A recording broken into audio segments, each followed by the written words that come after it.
Muhammad ibn Wahhab never fought, in my opinion, as far as I have read, never fought anyone except that he ended up making takfir of that person or that group. You had a whole spectrum in Najd itself. But even he, as a sympathizer, has to accept that Najdi Dawah has this problem. It's just that Muhammad ibn Wahhab was too ignorant to know these details.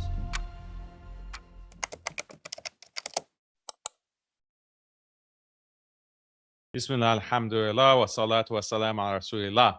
Today I'm joined by a very special guest to discuss Tawhid and Shirk.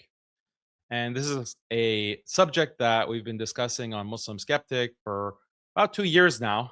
And we've been debating Wahhabis and the Wahhabi Najdi definitions of Shirk and their accusations against myself and basically the entire ummah of being mushriks and not actually having true Tawhid.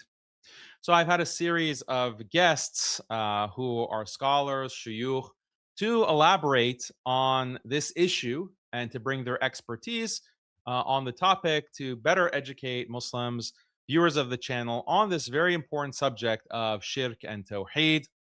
And today I'm going to continue with another special guest who's going to bring a slightly different perspective. He's going to share with us a lot of interesting insights, inshallah, in his presentation. This is Sheikh Sabih, who has completed 6-year alim course from one of the most influential madrasas in Pakistan, Jamia Binoria in Karachi. And mashallah, Sheikh Sabih has also is pursuing a PhD in computer science. He's a very well-read, mashallah, intelligent Sheikh who has a lot of experience with these issues, and I'm very honored to have him share his research and his insights with us today. And here he is right now. Thank you for joining us. Wa alaikum salam wa rahmatullah. So thank you for this. Thank you for the beautiful introduction. So just a point that I have not yet finished the Dawrah Hadith last year. So inshallah, we'll finish this. And yeah, you're right that I have a good amount of background on this topic, at least 10 years. And I used to be an Ahl Hadith, not a Wahhabi, right? But Indo-Pak Ahl Hadith, let's say more than 10 years ago. So that's a bit of journey, but let's share a perspective. I want to just make it clear my theological background and where I stand now. So I'm a Deobandi, so I affiliate with that tradition. Ashari and Maturidi perspectives I will provide, and I claim that this is also a Athari view. Whatever would be in the presentation, inshallah. Okay, inshallah, that's great. So I'll share the slide here on the screen, the slide presentation. So feel free to progress through the slides and we'll discuss as needed, inshallah. Yeah, so first thing I wanted to put across is that there are some nuances that obviously there's a background to the discussion about where did the Najdi Dawah really got off the track, right? So people can have different opinions on this issue, and I will give my perspective on it, while slightly pushing back on some of the things that were covered in your previous interviews with Brother Yasser and Harun, and without any, let's say, harshness. So we have a friendly discourse on the topic. So, yeah, the first question right away is the question of mutual entailment between Rububiyyah and worship. So Rububiyyah, as you know, I just want to define the term front time as lordship, and basically will translate to the ability, the fact that Allah Azza wa Jalla is the creator and the sustainer, and these kind of characteristics. The key question here is that if a mushrik is basically doing shirk in worship, does that have to mean that he also, from his side, also ascribe rububiyyah to the object of worship, which I formulate as, is worship definitionally dependent on rububiyyah? Okay, and my position is that it's not. So the first thing that you see on the screen is a book by Sheikh Hatim Al-Auni, who is a respected scholar, and I have benefited from some of his works. But in this particular work, some points I disagree with him. I will present his view and my view as well. This work is Mafhum Shirk al-Ibad, and this is the something that he wrote in the first few pages of the book. My position is that when you talk about entailment between Rububiyyah and worship, there are two planes. One is the reality before Allah, and the other is what is in the minds of or in the beliefs of the mushrik himself. So, for example, Allah Azza wa Jal says that pagans are lying. For example, what is the meaning of lie? Does that mean that he himself, from his perspective, has to first believe that God is one and then lie and basically consciously lie? Or does it mean that his belief is against the objective reality? I would say it is against the objective reality. That is the definition of kidb. Another example is when Allah Azza wa Jal narrates what Isa alayhi salam would be told on the day of judgment. That did you tell the Christians to worship or to take me and Mary, salamun alayha, as deities besides Allah? So the Christians attack this ayah and they say, look, Quran is misrepresenting us because we never believe God the Father is out of Trinity or Maryam, salamun alayha, is part of the Trinity. Well, the fact is that Allah Azza wa Jal is describing the objective reality of their belief. So you have to differentiate between something that may be the objective reality before Allah and the thing which is in the mind of the mushrik. I believe that there is entailment between rububiyyah and worship in objective terms. That should be the case. Allah Azza wa Jal uses that as a hujjah against the mushrikun. But the mushrik, from his perspective, does not have to abide by that entailment. He may misdirect the worship towards beings that are that do not have the rububiyyah. So can you just, for people, I know this is assuming a certain level of knowledge of the subject, Yeah. but Rububiyyah, can you just define it for those who might not be familiar?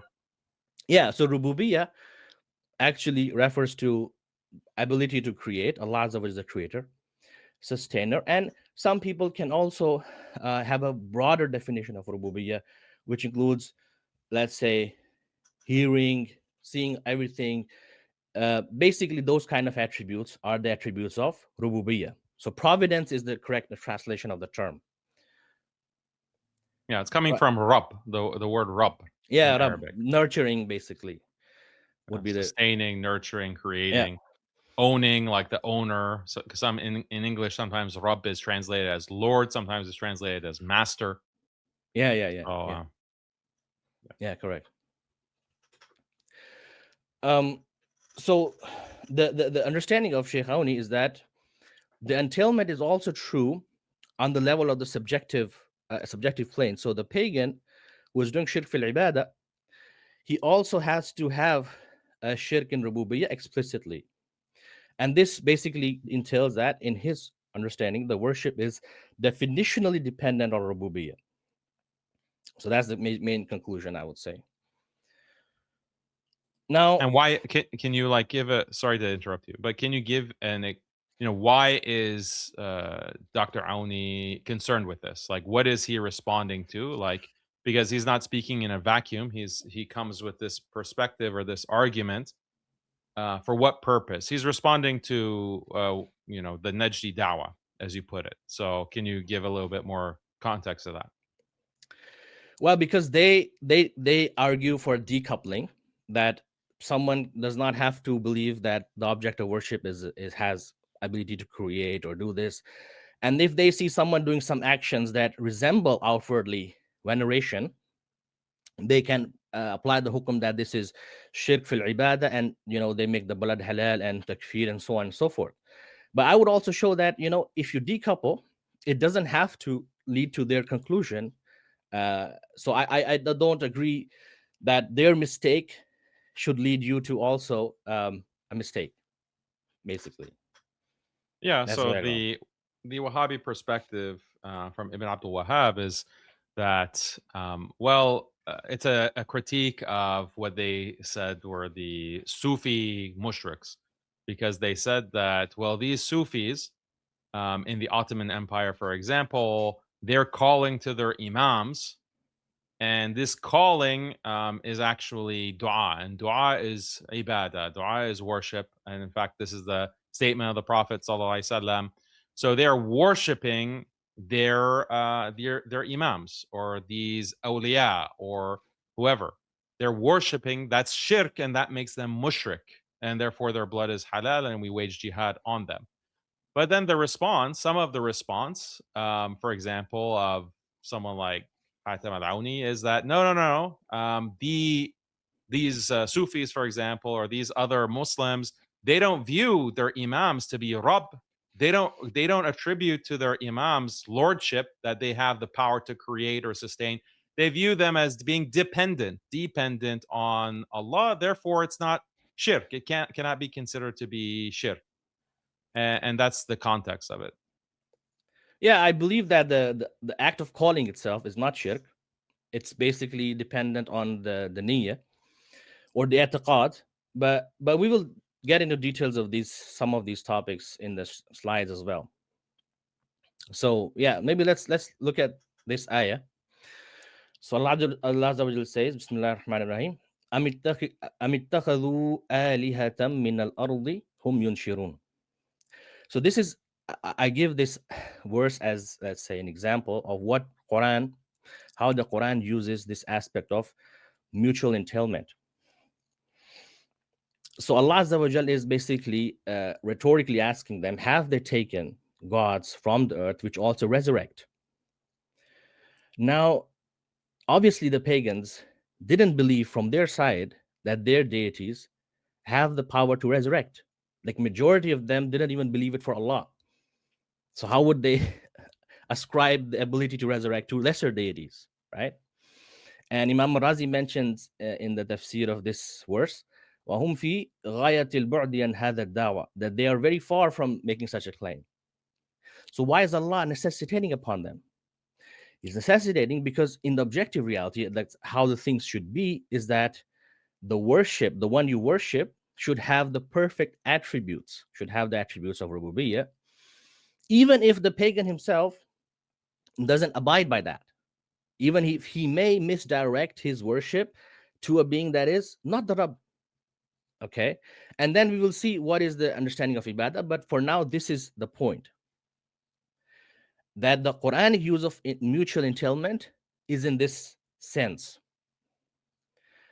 And the next verse says, had there been other gods beside Allah, then there would surely have been corruption. Now this verse was used by Brother Yasser in previous talk to argue that, look, if Allah Azza wa Jal, basically is refuting them by appealing to the logical contradiction with multiple creators, for example, or Rabbs, this means that the pagans must have believed that their deities create or were the Rabbs, right? The answer I give from my side is that no, these two verses are in a sequence. So the argument kind of looks like this. They, from their side, may have done worship, shirk in worship, without rububiyyah. But Allah Azza wa Jal entails upon them that worship is for the Rabb, and therefore you must also commit to shirk in rububiyyah. And if you commit to shirk in rububiyyah, it leads to logical contradiction. So Anbiya 21 and 22 kind of ties in like this, right? It doesn't necessitate that they, from their end, have to also commit to multiple creators. It's Allah Azza wa Jal is basically deriving further entailments and showing that the end point of their argument is a logical contradiction. I hope that's clear. Yep. And the other part is Imam at-Tabari, for example. Now, this is a part of a longer ayah, which basically describes Allah Azza wa Jal is giving them the example that, would you fear your slaves the same as you would fear the equal partners in their social reality? Of course not, right? So Imam at-Tabari says, God rebuked those polytheists who took from amongst his creations deities that they worship and associated them in their worship, while they acknowledged that these are his creation and his servants, right? And also, another ayah about this talazum is the verse which says, "Am ja'alu lillahi shuraka'a khalaqu ka khalqihi fatashabaha al-khalqu alayhim." The translation is that, have they attributed with partners with God who create like Allah's creation? So things like are ambiguous, or so that they may have an excuse in worshiping. And Imam al-Maturidi says that if they believe their deities were actually creating, then they would have excuse in worshiping them. So think about it. Do we as Muslims argue against the Christians? Why do they pray to Jesus at the first sight? Well, no, because they're justified in doing that because they believe he's divine. So our attack against the Christianity or Trinity is always going to start from logical contradiction of Trinity itself, right? So this yields that you have two kind of pillars of the Quranic argument. One is that if you do shirk in rububiyyah, that's logical contradiction. And if you do shirk in worship without rububiyyah, then I'm going to tell you that they are connected. They should be connected intuitively and in your reality. You can never direct the utmost veneration and humility towards something that does not have those perfect attributes. So this is the kind of the table I have of these two pillars. And my argument is that the fact that the Quran is refuting both things together, it means that shirk in worship can stand alone as apart from shirk in rububiyyah, right? From the perspective of pagans. Because Quran is refuting them on both points. If it was the case that shirk in worship was definitionally dependent on rububiyyah, then it was sufficient for Allah to just show them the logical contradiction with multiple Rabbs, and that's it. That would be sufficient. Do you understand the argument here? So because Allah Azza wa Jalla is refuting them on both ends, well, it means that, both are, you can fall into shirk in either case. And because of brevity, I didn't bring some references. So if you read Imam al-Maturidi's tafsir from the verse in Surah Nisa, that Allah Azza wa Jalla is not going to forgive the shirk, he mentions that shirk can be in rububiyyah, can be in uluhiyyah, can be in ibadah, and the one who commits shirk in one type is committing shirk by entailment in all types. Not that from his side he has to abide by the entailment. So people can look at that reference themselves. I guess that is clear for now, right? Or should I basically move on? Yeah. Okay, so now the second part is the argument, which is something goes like this, that Quran, many times it uses this structure that if you believe in rububiyyah, therefore worship him. You see? So this ayah, Allah Azza wa Jal describes the levels of rububiyyah. Inna rabbakumullahu alladhi khalaqa samawati wal arda fi sittati ayamin thumma istawa ala al-arsh yudabbiru al-amra. So first is Tawhid in creation, then is in tadbir, in management. Ma min shafi'in illa min ba'd idhnihi. Then it's refuting the wrong type of intercession. Dhalikumullahu rabbukum fa'buduhu. Now, fa'buduhu, so worship him, therefore worship him, has to mean that worship has a additional aspect. Call it haqiqa idafiyya, qadarun za'id, additional reality, whatever. Because think about the sentence. He is your father, therefore he is your male parent.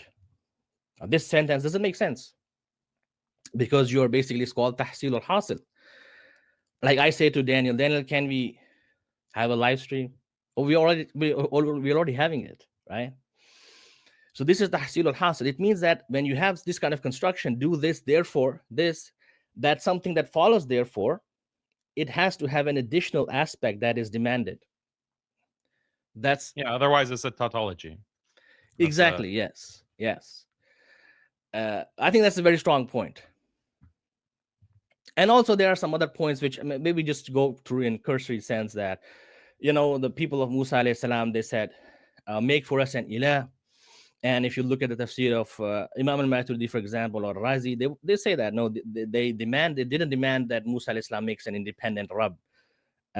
They demanded that because Imam al-Maturidi's explanation actually is that Fir'aun, because he's a body, he's a makhluk, so he cannot receive the worship of all his subjects. So he appointed his representations throughout Egypt, so that the people who are far away can still worship him, right?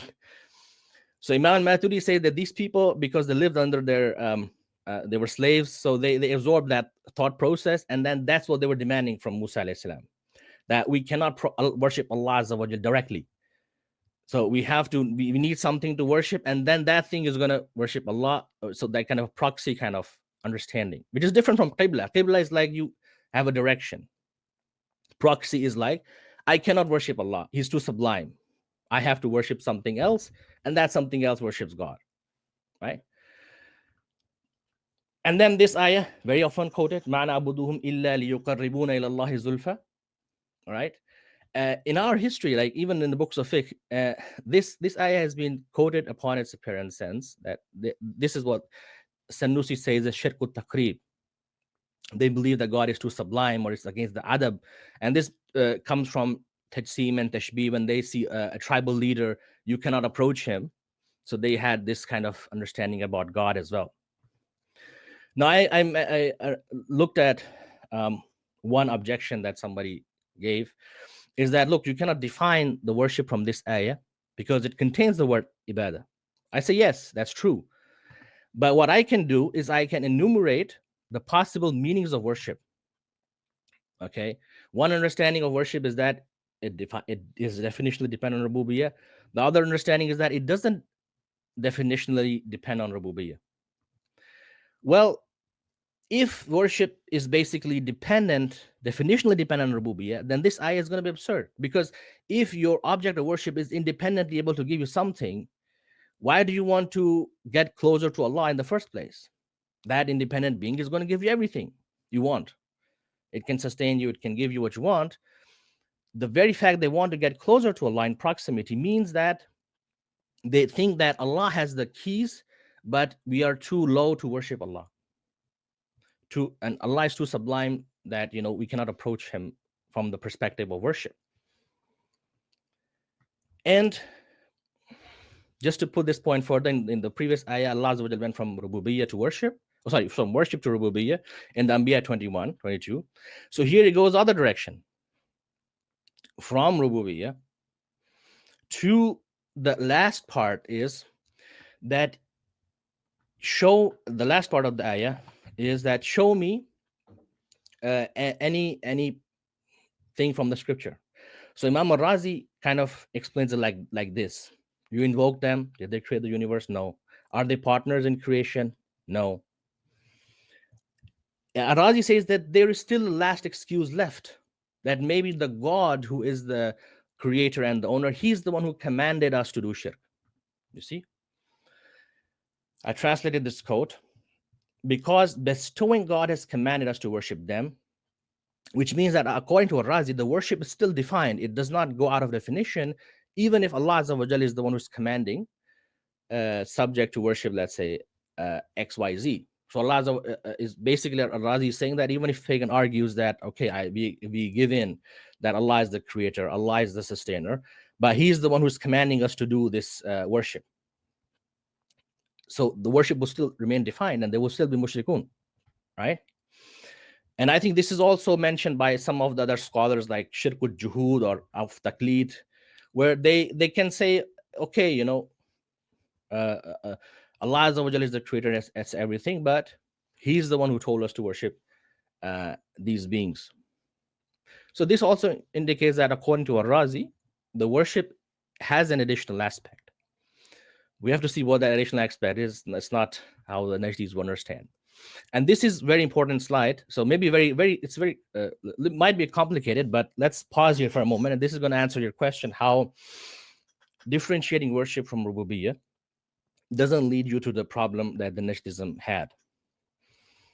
This is that, according to Imam Taftazani, the Asl of Iman is not just affirmation, like in the sense knowing the contents of Shahada to be true, but you also have to have submission of the qalb. This is what separates, for example, the case of Abu Talib, whom we believe died as a disbeliever, who might have known that Prophet ﷺ is the last prophet and Allah is the Rabb, okay? But he didn't submit to it, all right? So there is something called idhan of the qalb that you need for your testimony to be valid. It's just about the iman kufr debate. Now, many times brothers, they give this argument that, okay, how much veneration or how much idhan is really idhan? Like, where do you draw the line? This is the argument that is also given in the worship. We say, no, this question doesn't arise because idhan is a rational thing. It's a belief that, okay, I have submitted. After submission, if I do sins, that is not major kufr. Same is the case here, that believing something is worthy of worship is a rational, is a belief. I believe this thing is worthy of worship, right? But some actions represent that belief. And this is where we say, okay, the dalala of action to the amal or action to the i'tiqad. If you do an action, does it indicate your belief? That is the key question. So this is where we depart from the Najdi understanding. I say we would ask, even if we see someone doing XYZ or kissing the grave or istighath or whatever, we would be looking at this from this perspective. Does his action give me enough information to conclude that this person has believed someone apart from Allah to be worthy of worship or not? Najdis are not going to look at that question from this perspective. We will see that in the other presentation, but I hope that this analogy is clear between idhan, which is that the mujarrad ma'rifah, just knowing the contents of the shahada, is not enough. You need something additional to it. Likewise, in Tawhid, mujarrad knowing that Allah Azza wa Jalla is the Rabb is not enough. You have to have this additional belief that Allah is the one who is deserving of worship. That's the analogy or the kind of the consistency between the two things, right? But is it like just an additional point of knowledge, or is it like a state of submission? Like, or is, how do you characterize this? It is an affirmation that I ought to obey Allah. And even if I sin, that is because of my shahwa. But even if I'm sinning, I know that I should obey Allah. But this action is basically my weakness. But you still believe that I ought to obey Allah. Like this is the idhan in the qalb is still there. As opposed to someone who says, okay, I believe Allah is one and Muhammad is a prophet, but I don't want to be Muslim. That person knows the contents of Shahada to be true, but he doesn't want to be Muslim. You see the difference? Yeah. So that's why someone can say, okay, I know that Allah is the Rabb, but I'm gonna worship something else. So this is the analogy of idhan on the ibadah plane, so to say. Would you say it's like a characteristic of your will, like what your irada, like what you want? Yeah, it's in i'tiqad, like it's a belief basically, and actions for us basically they are indicators of belief. They're just conventions basically. They are intrinsically neutral, I would say. Think about it, like the shahada, for example. It indicates, it is Sharia made it to indicate the belief. But if someone, for example, used an alternate wording, for example, in one case where the Khalid ibn Walid, he had a raid and some people said saba'na. So they said saba'na in the meaning that we have become Sabians because they consider Muslim Sabians. So they used alternate phrasing to say we have become Muslims. But Khalid was basically still went on, and Prophet ﷺ disliked that. He didn't accept that. So, and this is in the Hanafi fuqaha also mentioned that, if someone just says, I want to enter into Islam, or he, let's say you see him praying with Muslims, and you would say he is Muslim, right? And also, for example, the hadith of the girl who basically, couldn't speak, gestures would be equal to testimony, as opposed to a Qadiani, for example. Even if he says La ilaha illallah Muhammad Rasulullah, his testimony is not going to be accepted unless you clarify. Do you actually want to enter into Islam, and do you want to reject Mirza Ghulam? So that's the point here, about how the actions kind of have dalala towards the i'tiqad.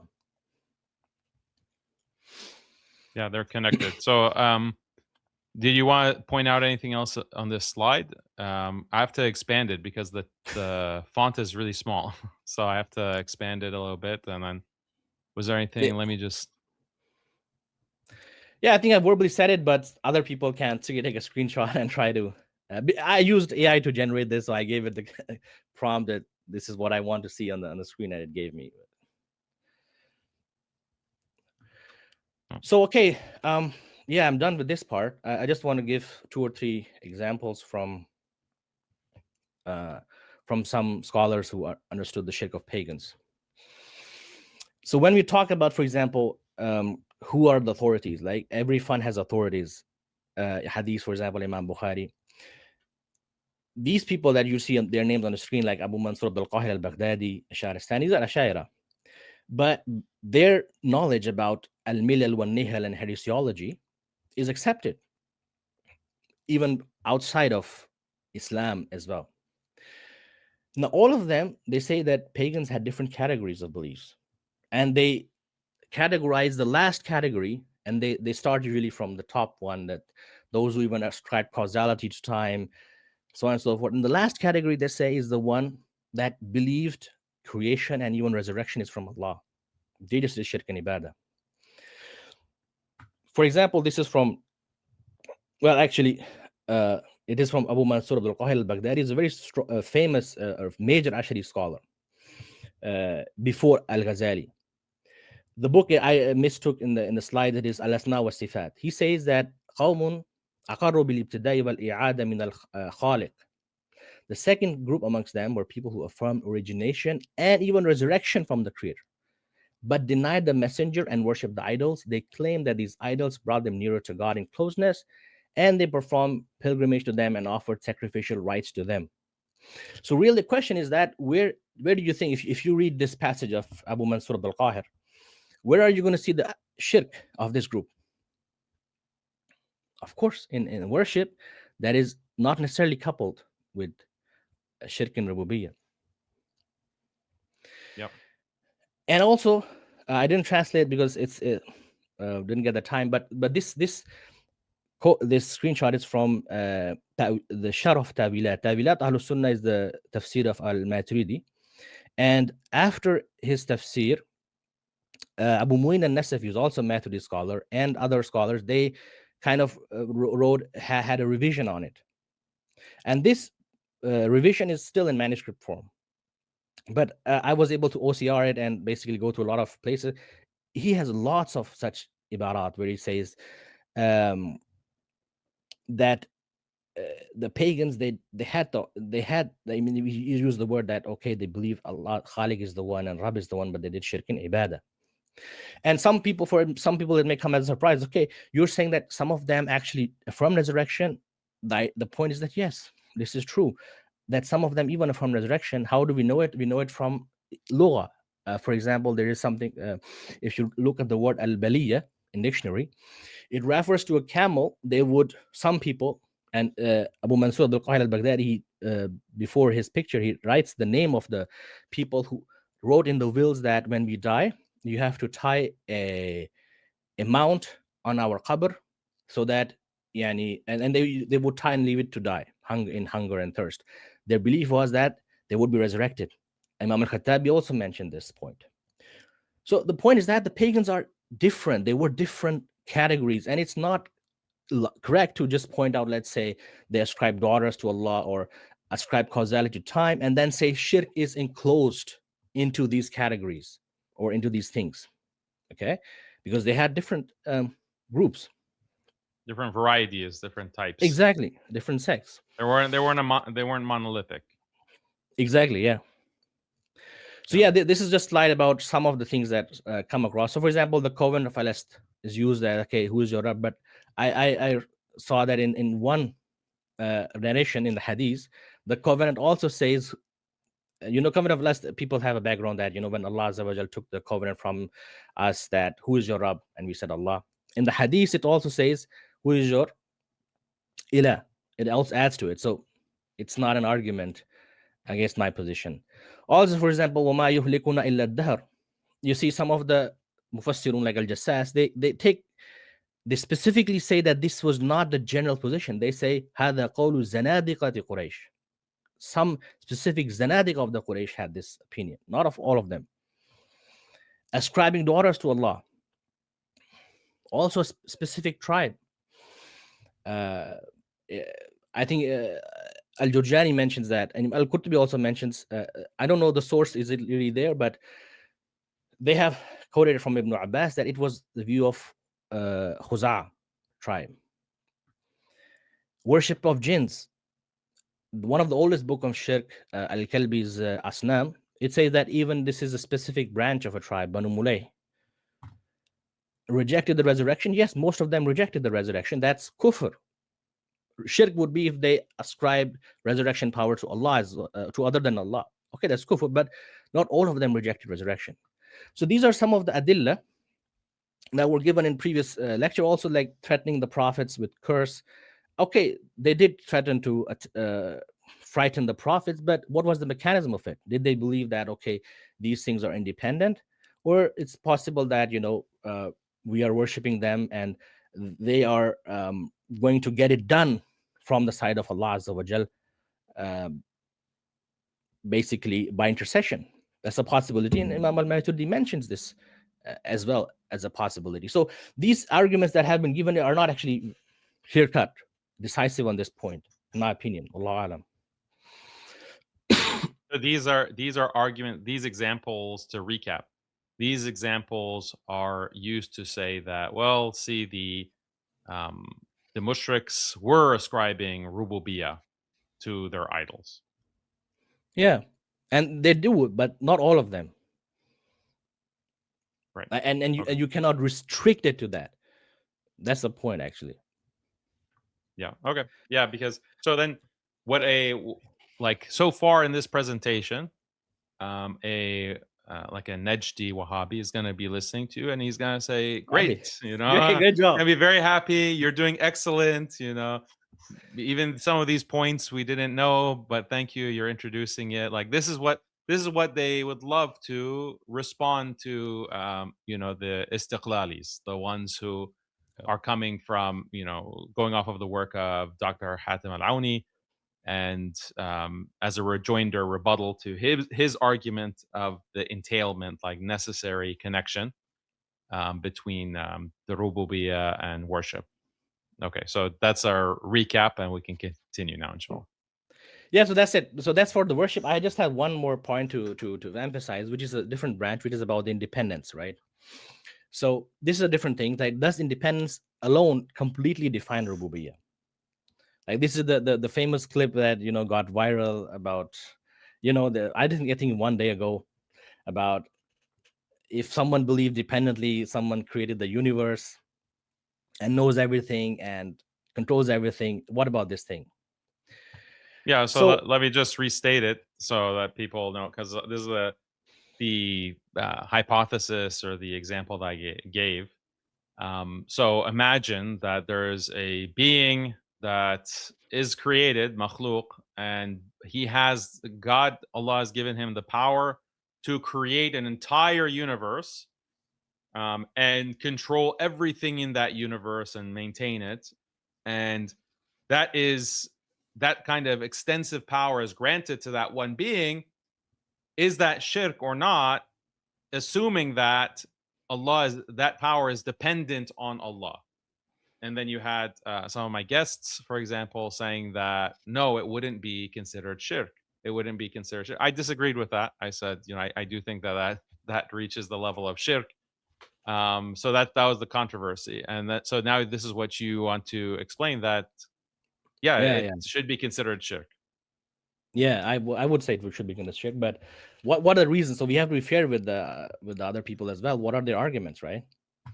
Like, one of the argument they give is the scaling up argument, which is like, if you can see, let's say, to a certain distance, is it rationally possible to see, let's say, many kilometers? And so then they say, it should not be rationally possible that someone knows everything, sees everything, hears everywhere. So it's like a scaling up kind of an argument.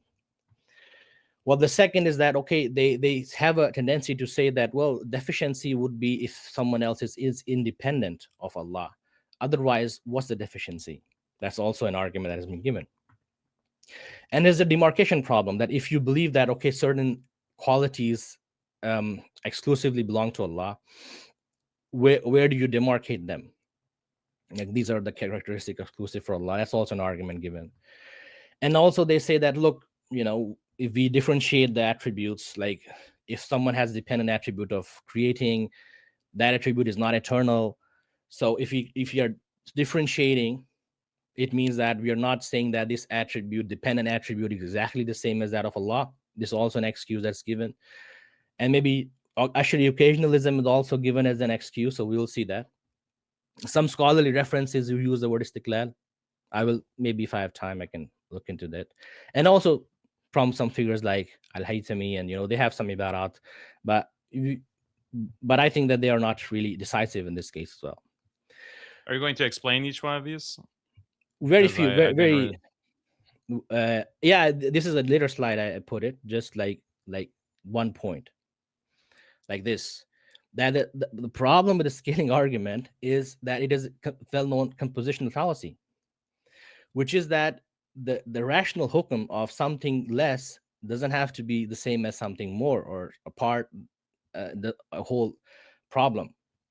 Now Imam al-Baqillani uses this point when he argues for the miracle of Quran. So think about it, that he says it's possible for someone to, let's say, construct one sentence that may match the balagha of the Quran, eloquence, in a superficial sense. One sentence, one can say, someone can have one correct prophecy as well, right?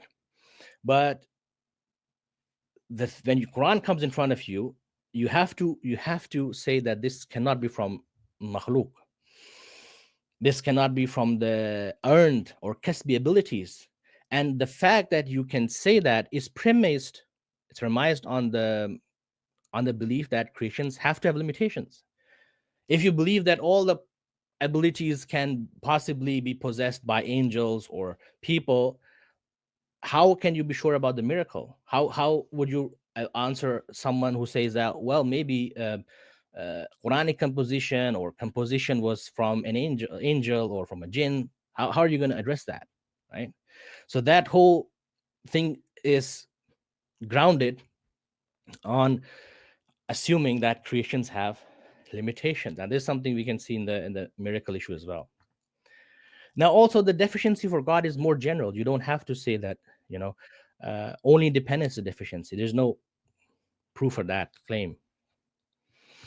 And demarcation problem is also well-known fallacy that like the difference between a bald person and a person with hair is not a hair thin distinction. Like also there is no hair thin criteria that someone says, okay, this is the level of balagha, you go 1 centimeter right, it's like the miracle, and go 1 centimeter left, this is something that people can do.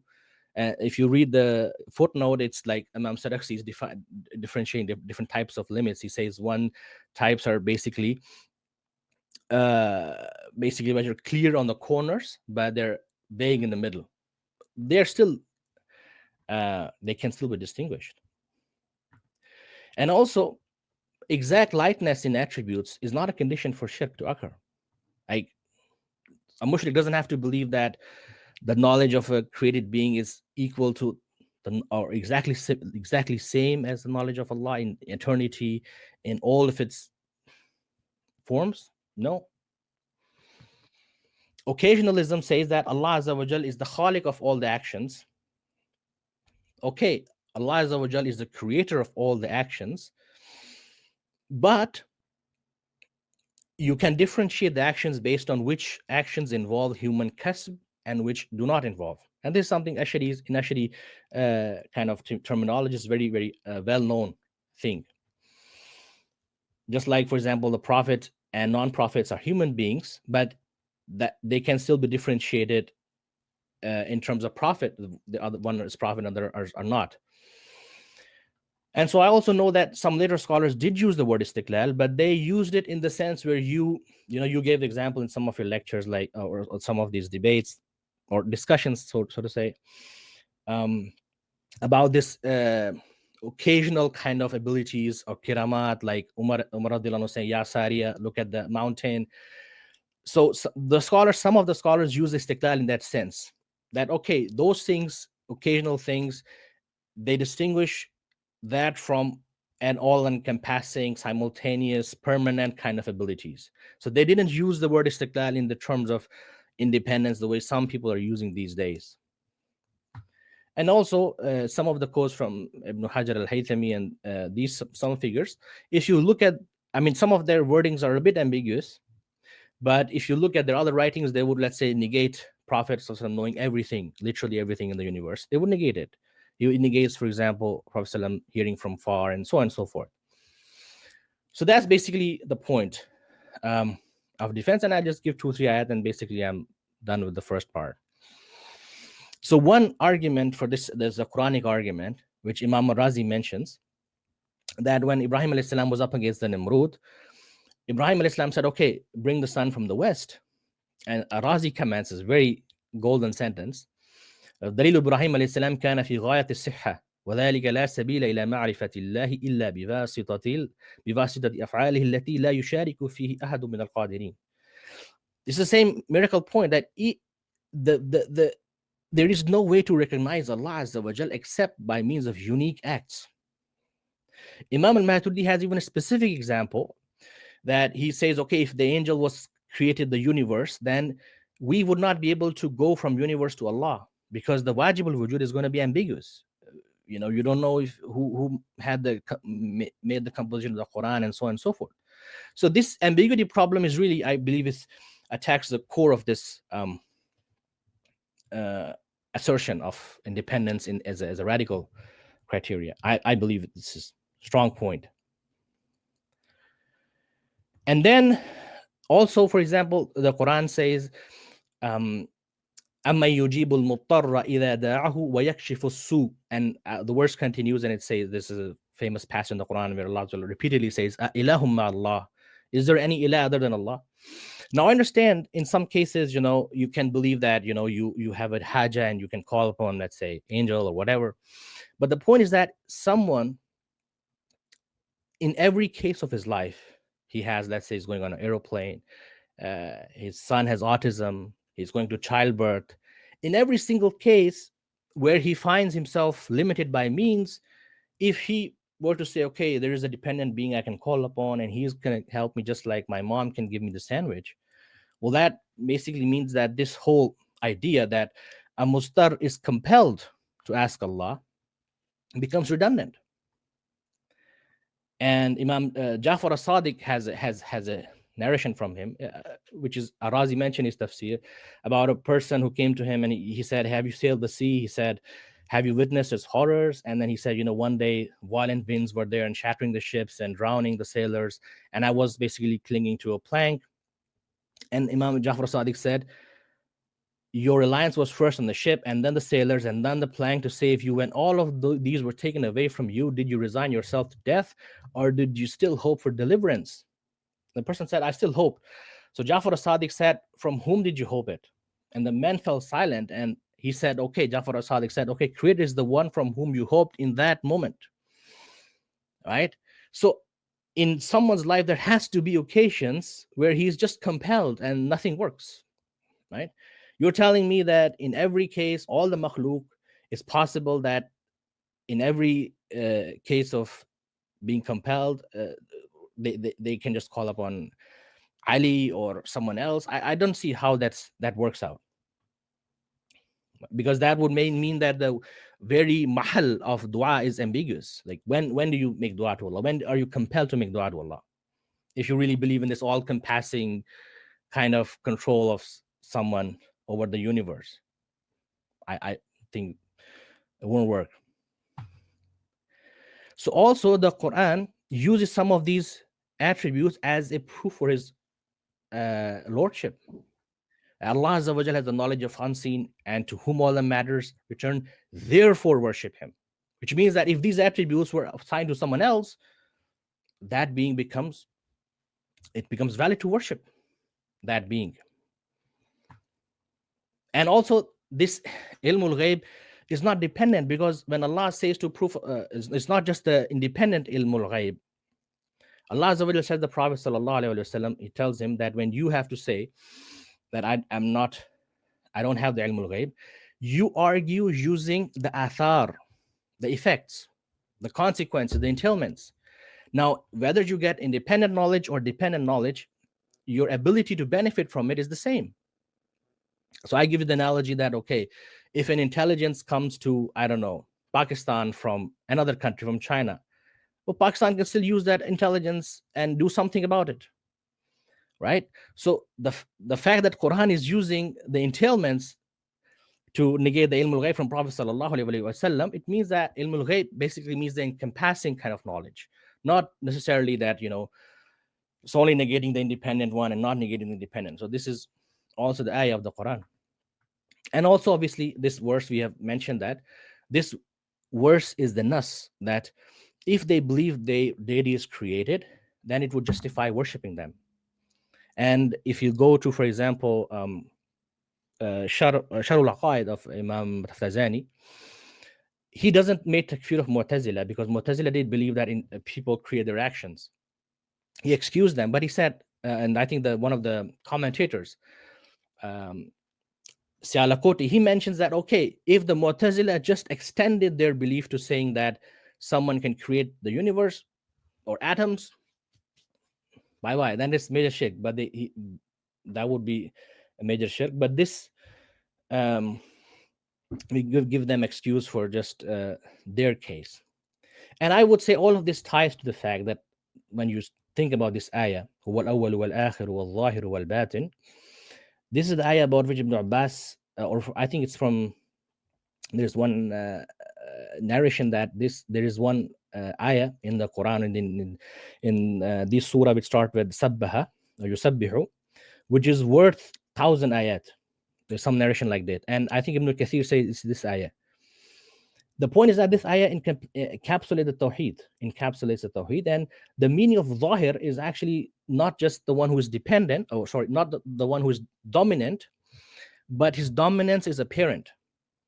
So we have to say that Allah Azza wa Jal is not just controlling everything, He's controlling everything in a way that is very apparent.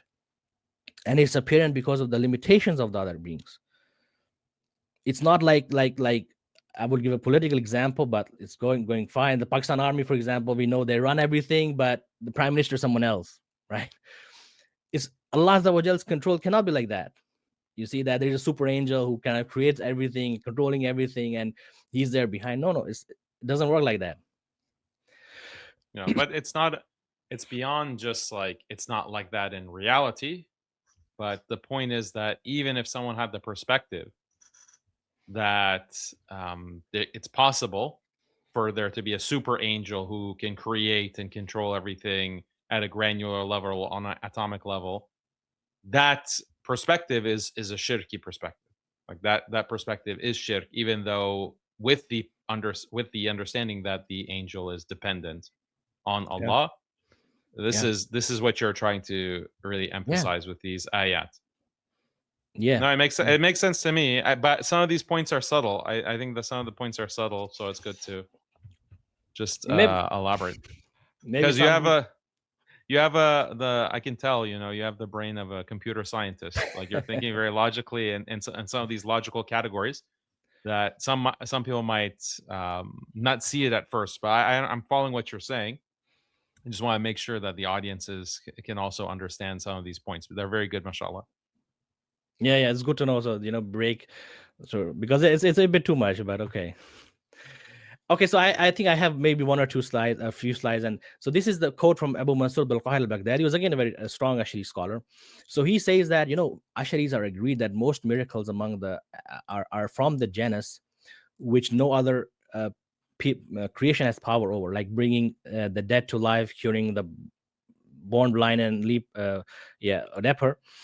But then he says there is something in the middle, which is not normally in the acts of makhluqat, but it can be. Right? So this I brought just so that people know that occasionalism is not a problem here.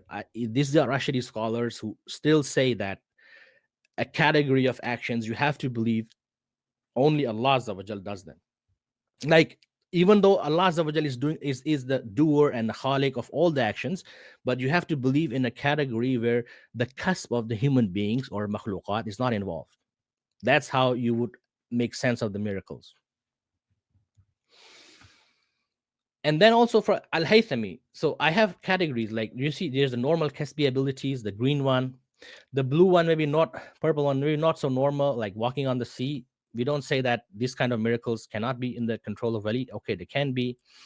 Then there's some higher type of tasarruf, which some scholars believed in, apparently, like Al-Haythami, but they didn't believe in this like simultaneous everything in the universe kind of understanding. It might be more like, the arwah, for example, Allah Azza wa Jal may inform them something and make them do something. So that kind of tasarruf is still not bordering the shirk. And then there is this thing which is we consider rationally impossible, but we still give the excuse like human beings creating their own actions. Like this is the view of Mu'tazila and the Shia and the Zaydis, Ibadis, I think so. But over all of this is basically the red category, creation ex nihilo, being able to help all the makhluqat, know everything everywhere. That category, I believe, is basically no. I have found and not a scholar who's going to say that this can be granted to creation even in the dependent scenario. And if you look at Al-Haythami, so of course Al-Haythami has that ibarah that brother shared, but Al-Haythami, for example, says that it's possible for people to know al-ghaib. He uses the term ghaib. Okay, that's a semantical thing. في قضية أو قضايا, for some things. But والذي اختص تعالى به إنما هو علم الجميع وعلم مفاتيح الغيب. So even he believes that the five things of unseen in general, they're not known to anyone other besides Allah.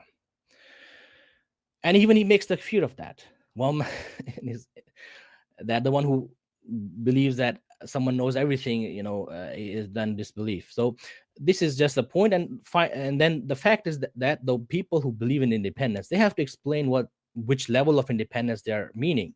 If they believe in independence of separate dominions, like beings that are not even created by God, well, that is absurd, because nobody conditioned or premised shirk on this kind of radical independence. Well, if they say, no, we believe in lesser category of independence to be the source of shirk, well, that said lesser category of independence is held by Mu'tazila and Shia and others who believe that humans act independently. So are you going to takfir them?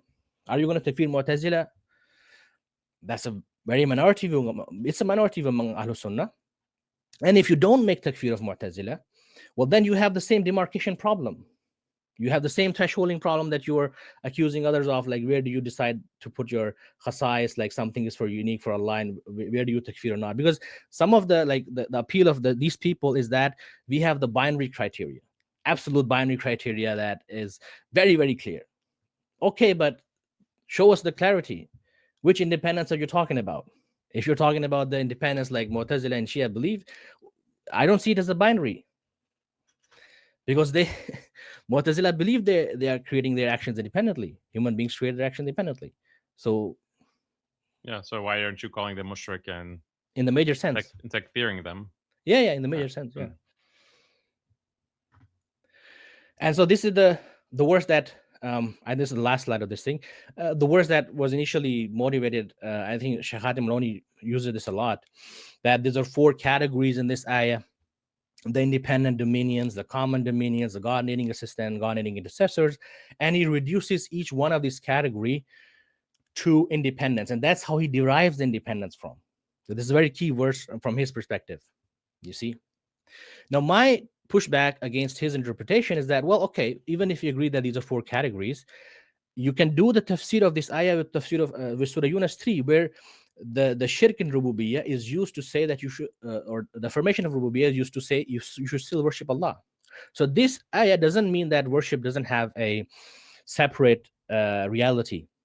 And also the fact that all four categories and subcategories of intercession are cases of independence, it's not really the case, because, for example, when you talk about God having intercessors, the case of Shirk al-Taqrib that Sanusi mentioned, Al-Razi, Al-Maturidi, all of them have mentioned that God is too sublime to be worshipped directly. This doesn't involve independence anywhere. So I don't agree with his interpretation of this ayah as well. And also if you read, for example, Ibn Kathir in this ayah, he says that the first type of shirk is the one that is of istaqlali kind. So the second is not istiqlali kind. Razi also has similar opinion, right? So wallahu alam, yani, I don't see that this ayah is a strong point in proving that. So this is the end of my, let's say, the pushback. So if you have any, if you understood the point here, just let me know so that we can then go to the Najdi issues. Yeah, so this is basically any kind of Najdi Wahhabi is going to give a thumbs up and say Thumbs up, yeah. 100% agreed. This is exactly what we're saying, that Yeah. there can still be shirk, and the mushriks can still be doing shirk and be mushriks, even if they don't attribute lordship, rububiyyah to their idols.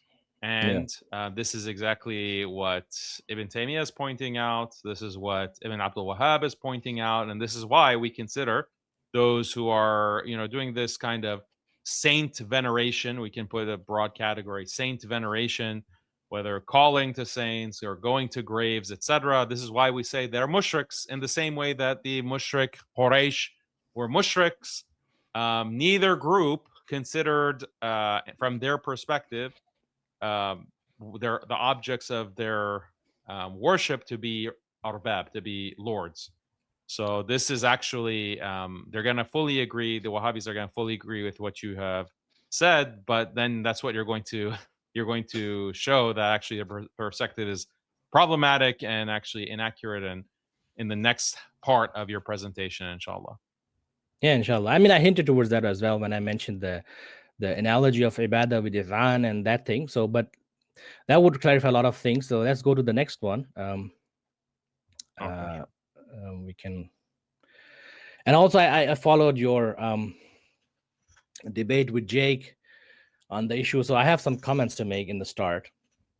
That Jake was always quoting the scholars who believed that in certain cases you don't have to look at the intention of the people, like someone throwing the musaf into filth or worshiping idols and so on and so forth. Well, that's true, but he didn't go into the detail and your answer was kind of correct, that okay, I agree with that case, but what about we were talking about someone who's doing istighatha or doing grave veneration and stuff like that? Show me the scholars who said in those cases that intention is irrelevant. That was a very good question, pushback from you, because you see, even though we may outwardly agree with the Najdis on that, yes, there is a subset of actions where you don't need to know the niyyah of the person, but we don't agree with the philosophy, how it works. That's the point, right? Yeah, or like certain thing, like you said it in the first part of your presentation as well. Like there could be certain actions that they just are so clear or so specific that they entail a certain intention. Like you wouldn't be doing this act unless you had a certain intention. So it's not that the intention is irrelevant, it's just that the action is so clear. Exactly, yeah. That the intention is can entailed by that, or is manifested by those actions. Exactly, yeah. That's the point. Exactly. So I have one key word for the Najdi understanding. It is mujarrad amal.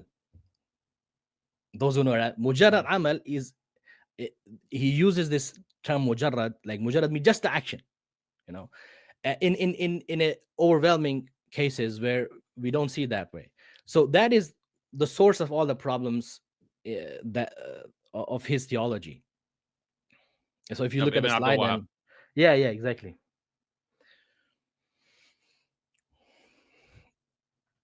So for example, I give people example. Let's say if we and Ghamdi Saab, David Ahmed Ghamdi, we agree that okay, you should not eat tigers, for example. But the reason we say that the tiger or lion is going to be haram is because of the hadith, is because of the prophetic authority. Now he doesn't believe it because of that. He says that the Prophet ﷺ was explaining the fitrah. You see, so you may end up with the same conclusion, but your philosophy is completely different.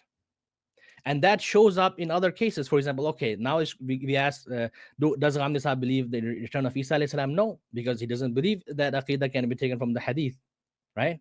So the Najdis can show some overlap between their perspective and our Sunni perspective, but because the philosophy is different, when you're going to look at other cases, In engineering term, we would say other test vectors. You use other test vectors, and then the whole problem is out in the open.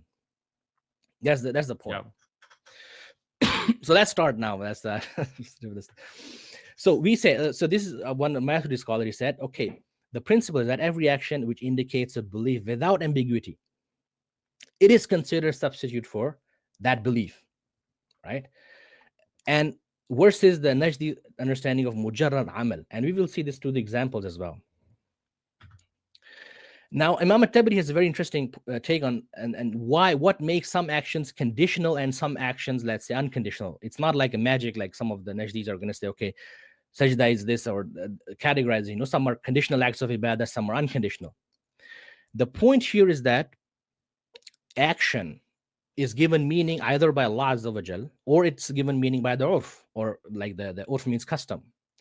Now, if any action starts to have dual meaning behind it, a meaning that is of ibadah and a meaning of welcoming or a meaning of something else, well, then takfir cannot be made because the action has multiple meanings behind it, right?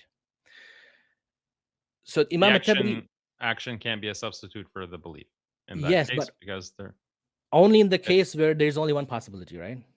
yeah, it's not 1-to-1. If it's like 1-to-3, or Yes. then you can't substitute the action for a belief. Exactly. So, for example, if someone is prostrating to a teacher, why is it not? It's haram, definitely, because our Sharia makes it haram. But why is it not kufr? Well, because there is a possibility of welcoming, which even though it's haram, but it was practiced in some cultures. And in cultures, it could be the case that it's not worship. But if someone is doing the same action to an idol, we can eliminate the possibility of welcoming. So now the intention is not relevant, because now his action is done in a context which says that, well, there couldn't have been a different belief behind it. You see, that is why the scholars are agreed that if someone does prostration to sun, to Allah, to Manat, to things that are divinized, that is major shirk, without looking at the intention, because you can cross out the non-kufri possibilities and only kufri possibility remains, right? Now, let's look at the understanding of Muhammad bin Abdul Wahhab. This is a thing that I translated from Kashf Shubahat. So this is like a dialogue. The main point here is that he says, his understanding starts from this point, where Allah Almighty says, call upon your Lord in humility and privately. When you have made this clear to your interlocutor, you have to ask him, is this an act of worship to Allah? He will have to say yes. And indeed, supplication is the essence of worship. Then say to him, if you admit that supplication is an act of worship, and you call upon Allah day and night in fear and hope, but in that need you call upon a prophet or someone else, have you not associated another person in the worship of Allah? So his understanding is not that we have to look at action from the perspective whether this action leads me to the conclusion that this person has kufr or shirk or not. His understanding is that you're doing an action of ibadah, and then you do the same action for someone else, shirk. That's why he generates such a long list of things that are shirk. Because he said, like, and this is what I was pointing out in that debate. And one part of the debate is that if you look at the rulings within the madhahib, like, is tawaf around the grave, is that shirk? Many scholars said no. Many say The majority haram, said no. They say haram. Or even prostrating to a grave, for example, or touching or kissing, and certain acts of veneration. Like, the Wahhabi analysis is always the same. Like, well, this is an act that you would do to Allah as worship, and therefore, if you just direct it to someone other than Allah, then automatically this is shirk. So this is Ibn Abdul Wahhab's analysis, and he tries to attribute it to Ibn Taymiyyah, but I don't think that even that is valid. I don't think that's true. Even though I don't care a lot about Ibn Taymiyyah's opinion, but let's leave it. So sure, The second is even interesting. Like he also mentioned in Kashf Shubuhat, do you claim Allah has given that this is he's refuting someone who says, okay, I believe Allah Azza wa Jal is the one who has given the right of intercession to someone. Why am I a mushrik? He says, do you believe Allah has given the right of intercession? And I ask it from them due to this justification. If you said this, then you have basically returned to the worship of the righteous that Allah Azza wa Jal has mentioned in the book. The point is that he doesn't argue along the line of saying is a unique attribute of Allah given to someone, like someone knows everything, can do anything, can create. He doesn't argue on those lines. He doesn't argue why the action means an intention or a belief. No, just resemblance, just shared aspect that you do an action in that context and in other context you do it, shirk. And this is not just an acquisition. We'll see, using a concrete example of the people who refuse to pay zakat, how his understanding differs of just the iman kufr from the Ahlul Sunnah. We'll see that. So this is the list of some of the ulama, Hanbali ulama, who opposed the Najdi Dawah. They might not have this independence belief, and they would be, some of them, I read their works that they say, okay, so in some cases people have fallen to shirk, but they still consider Ibn Abdul Wahhab's understanding to be Khariji leaning. Now, Safarini has it's debatable whether he was refuting Muhammad Abdul Wahhab, because he doesn't refute him by name. But there's an argument that in his book Al-Ajwibat al-Najdiyah he's refuting him. Then there is Ibn Fayruz, who wrote a book Araddu ala man kafara ahl Riyadh. Ibn Afalik, he sent letters to Uthman bin So this is, I mean, maybe some people don't have the background, but I just want to name drop. But I want to say that there are two things that maybe people should pay attention to. One is the Faslul Khitab, the book that was written by the brother of Muhammad, Sulaiman bin Abdul Wahhab. And the other is another scholar whose name is Uthman bin Abdul Aziz bin Mansur. Now, this scholar actually was brought up as by the Najdi teachers, but he went to study among some other Hanabila from Iraq or from Ibn Salum, who was the opponent of Muhammad Abdul Wahhab. So he, in the end of his life, he changed, he flipped. He wrote a book, Sharaf Kitab al-Tawhid, but then he flipped, and then he wrote two books. One is called Manhajul Ma'arij fi Akhbar al-Khawarij, and this, some people have said, and I have only the manuscript of that book, and it's a very big book. It's probably the biggest book in our history written only on Khawarij. So he was not very explicit in the refuting them, because he was doing taqiyya under them. And so one of his book, like Kashf al-Ghumma, was discovered by some of these Najdi scholars, and he wrote a refutation of that book. So this book, Kashf al-Ghumma, is not available to us. But because Abdul Latif, I think this was his name, he wrote the refutation by quoting Uthman bin Abdul Aziz verbatim. So you can extract what Uthman bin Abdul Aziz wrote from that book. And this is where you can see, okay, we can extract the angles from where the traditional Hanbali scholars refuted Muhammad Abdul Wahhab. Again, I just say, okay, we ask, does person action give enough information to prove he considers others other than God worthy of worship? Versus they ask, an action done as worship to God was also directed to other than God. It's a big difference, philosophically speaking, if you focus on those two things. So yeah, we, when you say we, just back to Ahlul Sunnah, basically Sunni, yeah, Sunni Ahlul fuqaha. Sunnah versus Najdi Wahhabi. Yeah. So, for example, the general Quburis, like, when would you consider them guilty of major shirk? Well, for example, salah, for example, is something that is unambiguous. You cannot use salah for example, welcoming, right? If they were doing salah to their people, okay, that would be shirk. Maybe someone directs all the acts of worship that are understood towards other than Allah. Okay, major mushrik, yani you don't need to know the intention. Also verbally says, I believe this is my deity. Or venerate something that is divinized in the urf, like sun, like idols. The problem is that the general Quburis, they don't do any of that. He prays Salah for Allah, at least on Fridays. He testified for Tawhid. He doesn't prostrate to sun, moon idols. And some of them may use taqiyya to hide their beliefs. So how can we takfir them? And this is a portion from Uthman Abdul Aziz's book. And he mentions that, okay, we agree that some people might have crossed the line where you have to put the had on them, or, you have to do the process, right? The book is actually published. The tahqiq has been done, but I couldn't purchase it. But he mentioned it over here that, okay, we don't negate that, in some cases people could have fallen into major shirk.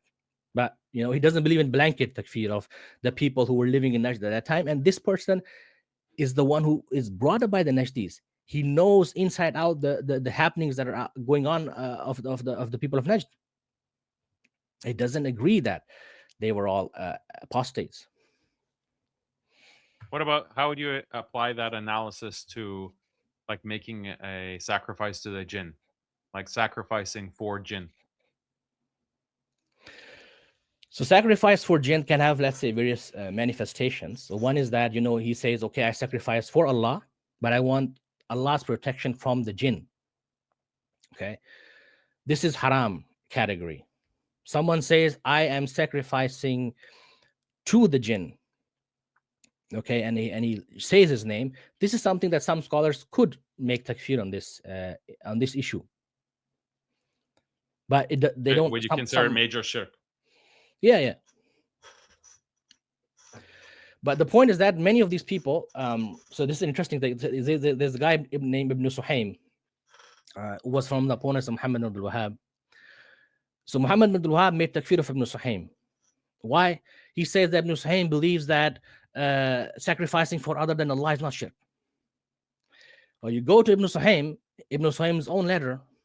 Ibn Suhaym says, I don't make takfir of the one who sacrifices, says the name of Allah, and then says, I am doing it because I want Allah's protection from the jinn. There's a difference. Yeah. Because, you see, the point is that some of these people were actually adept, like Shah Wali also mentioned some people, you can categorize them as munafiqun in the way that they don't give up enough information to you to do takfir, but you may presume that maybe internally he is shaky, because why would you sacrifice for Allah to protect you from the jinn? It's a bit shaky, dubious to me. But we are mukallaf about the zahir. I know, for example, this fatwa from Abu Hanifa. There were people who were they were not sure that are they from Ahlul Kitab or they're from the idol worshippers, which way are they? And it's interesting issue. They used to worship or do some worship to stars, and they said the stars are a qibla. So Imam Abu Hanifa's position was that, okay, it's they are kind of like Ahlul Kitab, right? This issue is actually discussed in the Hidayah and the books of fiqh. So the point is that if someone is hiding or doing these excuses, well, we have to accept his testimony or his statement, even if the hakim, if the ruler can actually discipline him or put some punishments. But you're not gonna throw the blanket takfir, making the blood halal, while he's testifying. Testification has a value. Like, these people don't understand the concept of the zahir of shahada. The Najdis, I mean. We will see that also a problem that the ulama criticized. And this is a very interesting example, the people who refuse to pay zakat. So Muhammad Abdul Wahhab wrote a book called Mufid al-Mustafid. It's important because here he argues for takfir of people of Huraymila, their leader was Sulaiman bin Abdul Wahhab. And Sulaiman, actually, in Fasl al-Khitab, he is refuting point by point Muhammad bin Abdul Wahhab, Mufid al-Mustafid specifically. So Mufid al-Mustafid, I think font size might be a bit, but let's look at the Arabic. So he so much emphasizes on the fact that Sahaba made takfir of those people who refuse to pay zakat. And I don't know if my mouse is there or not, but the second red line, red highlight is mujarradul mana'. And even if you look at the headings that the editor has put, كفر مانع الزكاة من أجل الترك لا الجحود, that the disbelief of the people who refused to pay zakat was for just the mere act of withholding, not for the sake of juhud. right? So he has emphasized so much that the paradigm doesn't matter. Just the fact that they refused to pay the zakat means they were apostates in the complete sense. And he has mentioned a couple of times in Mufid al-Mustafid, and he says this is amongst the greatest examples of what solves the problem on the issue of takfir. He himself says this is the greatest example. من أعظم ما يحل الإشكال في مسألة التكفير. It was his eureka moment. Yeah. But you see, subhanAllah, look at the ignorance of the guy is like, what?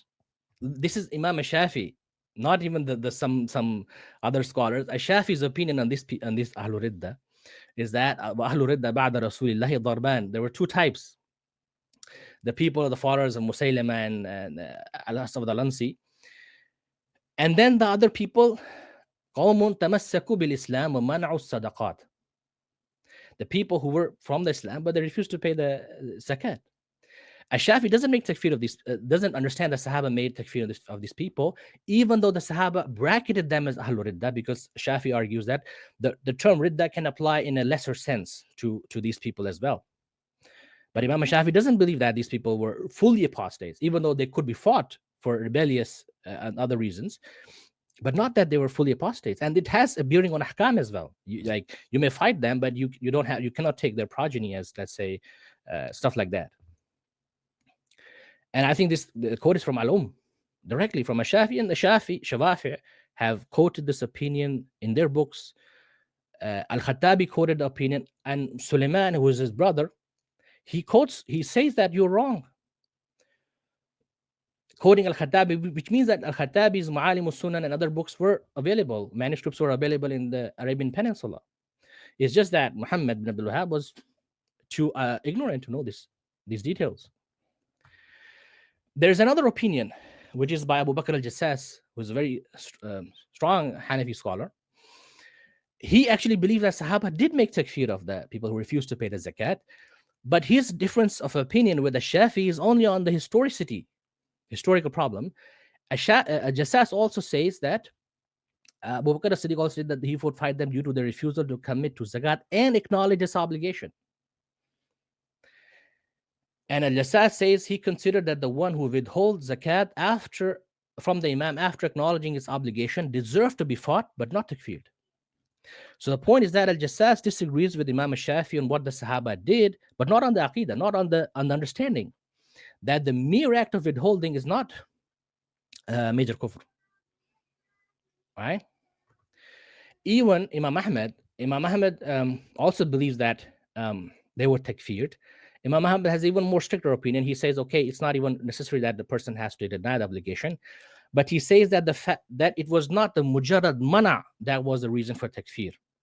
It was the fact that they were willing to take up arms for the sake of it and fight. That indicated juhud. So even Imam Ahmad, his opinion is understood as that it was not mujarrad mana, not mere withholding. Ibn Qudam actually mentioned this point in his Al-Mughni, very, very explicitly. That, however, if someone refuses zakat out of miserliness or negligence, then he's not fought against merely for withholding. Rather, he's fought only to enforce its payment, but remains eligible for inheritance, and the funeral prayer is offered for him. Meaning he's still a Muslim. Yes, 100%. So actually, while you're on the Hanbali position, like on Imam Ahmad, how do you analyze then, or what is the analysis for the one who, like tark as-salah, like just giving up prayer, like the 5 prayers? This is his famous opinion. I'm not a Hanbali, so I'm a Hanafi, but I will give my understanding of what I think is that the one who refuses to pray and is asked, first of all, he's not takfir immediately. He's asked by the Imam to basically start praying, right? And then he refuses. The Imam, I'm not going to pray. That person is takfired. Wallahu alam, but I'm not a Hanbali. Okay, so you wouldn't know if that it's on the basis of well, his refusal is indicating the belief that it's not obligatory. Either this or the fact that Imam Ahmad made exception only for Salah due to the athar. This is a possibility. But at least for the zakat, I'm very clear that his reasoning was that it has to involve juhud, which may be manifested as taking up arms or something like that. But essentially, the mere act of withholding was not kufr for Imam Ahmad, and Ibn Qudam is very clear on this issue. Yep. And obviously, you see, when Muhammad ibn Wahhab says this is his position of mujarrad mana is justification, is it just like an odd view, or is it like indicative of something fundamentally wrong? I would argue this problem actually kind of goes very deep into his theology, as we'll see that. Okay, so this is the issue of zakat I proved already. So that's done basically. Now, how this problem, his understanding of not understanding his problem of not understanding the link between action and i'tiqad, how this manifests in when he misapplies the verses that were revealed for the disbelievers on the Muslim population, right? And this is one of the criticism of Uthman bin Abdul Aziz.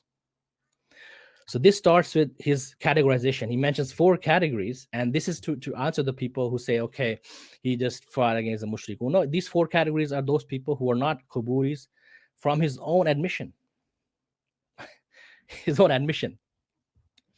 The first type who recognize that Tawhid is the religion of Allah and also acknowledge that the beliefs in stones and trees and human, whatever constitutes shirk, yet despite this recognition, they neither turn to Tawhid, learn it, or embrace it, nor do they abandon shirk. The question here is, okay, this thing was true in the time of Prophet sallallahu alaihi wasallam. Let's say Abu Talib, for example, or someone who maybe knows that, okay, Prophet is true, but he doesn't formally enter the Islam. Okay, that is true for that person, but he's applying that on society where people are saying the testimony. Like, if people are saying if people are saying the testimony, and by your admission they're not even involved in grave worship, by your own testimony, then why are you takfiring them? What's the problem, right? Like, these categorization, this is not just kind of analysis in the sky. He's doing it and doing tatbiq on the people, the categories. And Uthman bin Abdul Aziz, Hanbali, he actually problematizes these categories a lot. And so, okay, what are these categories about? They are basically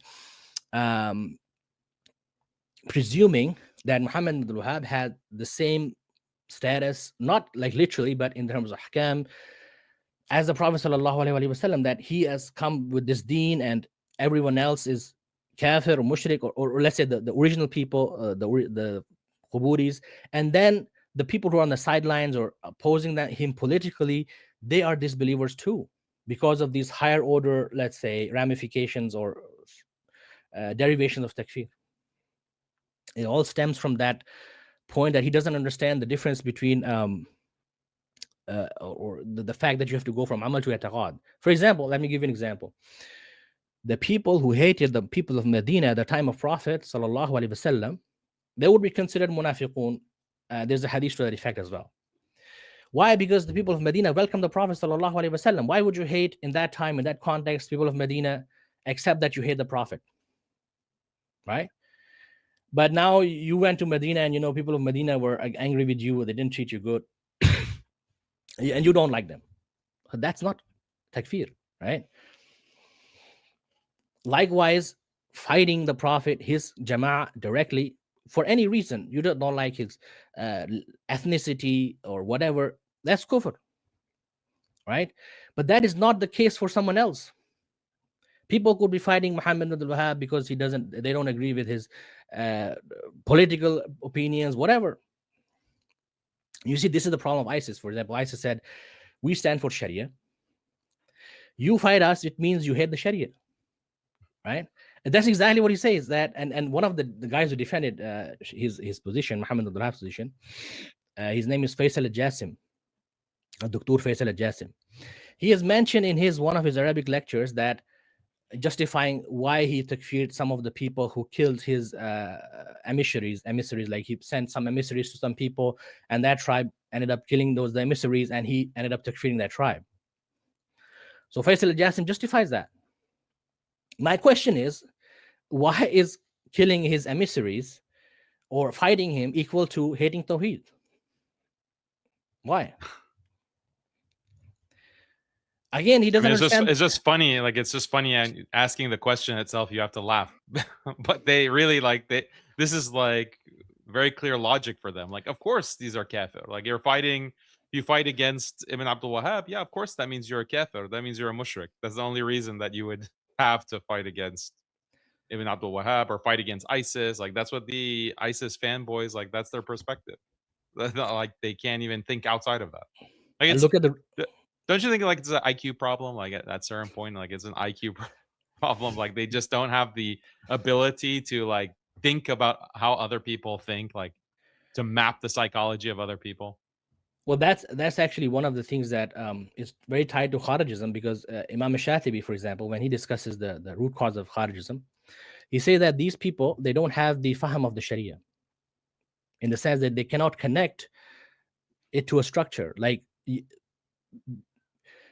because you have to understand what is iman, what is kufr, and then you have to connect things. You cannot just apply the verses like this. So yes, it is true that they don't have the ability to reason sharply. Like, here is the same problem. Why would someone fight you can have multiple reasons. He could not like your politics, he could think something else, many reasons. Why do you think it's only one reason? Right? So because he doesn't bother to do the homework from amal to i'tiqad.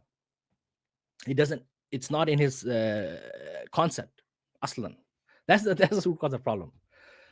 So let's go back to the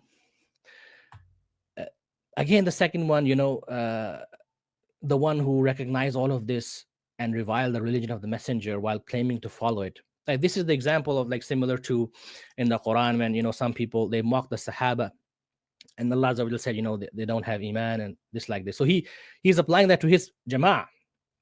And when Uthman bin Abdul Aziz argued, said, look, what are you doing? The Najdi scholar who's refuting Uthman bin Abdul Aziz, he says, well, these verses are meant to be applied.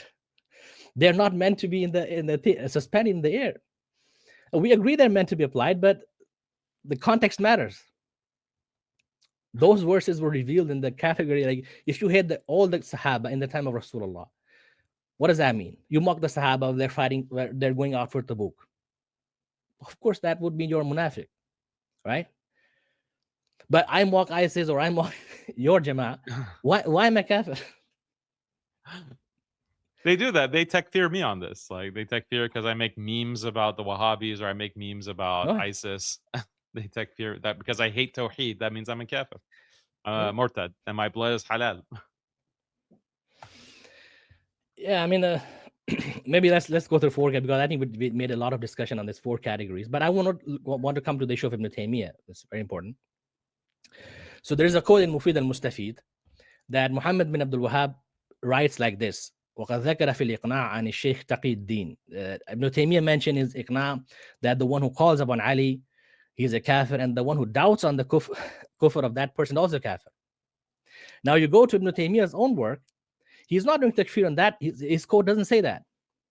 His quote states, as the one who's cursing of the companions, accompanied by the belief that Ali is God, ilah, in the explicit sense, that is the Arabic, and that Ali was supposed to be the prophet and Jibril made a mistake. There is no doubt about the disbelief of that person. Rather, like, Ibn Taymiyyah applies the chain takfir on that category. You see the difference? Right. And Suleiman points it out in Fasl al-Khitab. You see, if someone was to read Suleiman's work neutrally, he would agree with that.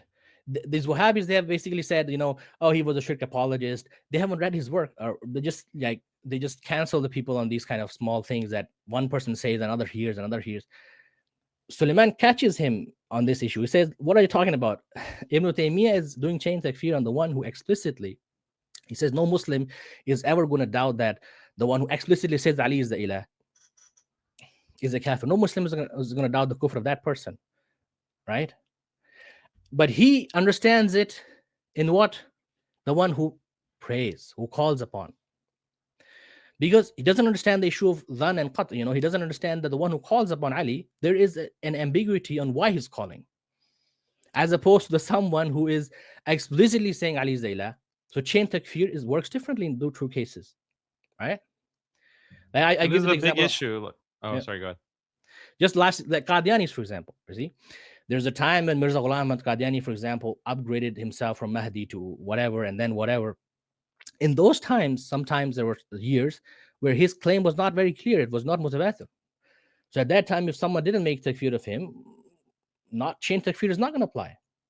But when his claim became mutawatir, established that yes, he made claim of a nabuwah. Now, if you don't make takfir of that person or that group, then the chain takfir applies, because that indicates you don't believe the finality of the prophethood to be a pillar of Islam. So chain takfir is again based on this idea of tracing it back to the i'tiqad at the end of the day. And this tracing he never does. Muhammad ibn Wahhab never does this tracing. Yeah, it's a big issue because the chain takfir of Ibn Abdul Wahhab is what causes the mass takfir. And this is what they attribute to Ibn Taymiyyah. But I challenge the Wahhabis, show me where Ibn Taymiyyah is doing chain takfir on specifically the issue of istighatha. He doesn't do this. He doesn't say that, okay, if you don't accept my position that istighatha is major shirk, if you don't accept that, that means you're a kafir. Where does Ibn Taymiyyah ever say that? That's what Ibn Abdul Wahhab says, and that's what the Wahhabis claim. But Ibn Taymiyyah never says that. And if he did, Ibn Taymiyyah would have to make takfir of the madhahib, because none of the other madhahib had that particular position on istighatha. But Ibn Taymiyyah never does that for the madhahib. He never does that for the major scholars in his time or before. But the Wahhabis did. The Wahhabis, Ibn Abdul Wahhab did. And so that's a big difference. That's a big contradiction, and they really try to ignore it, or they can't give a good explanation. Well, I'll tell you one more thing. This issue of intercession. From near the qabr, the person goes near the grave and then asks the person to pray to Allah. Ibn Taymiyyah says it's a bid'ah, and some of the contemporary Salafis also say it's bid'ah. Because they kind of go back to the opinion of Ibn Taymiyyah. But if you look at Muhammad Abdul Wahhab's Kashf al-Shubuhat and the early Najdi works, they would make takfir on this issue as well. You mean tawassul?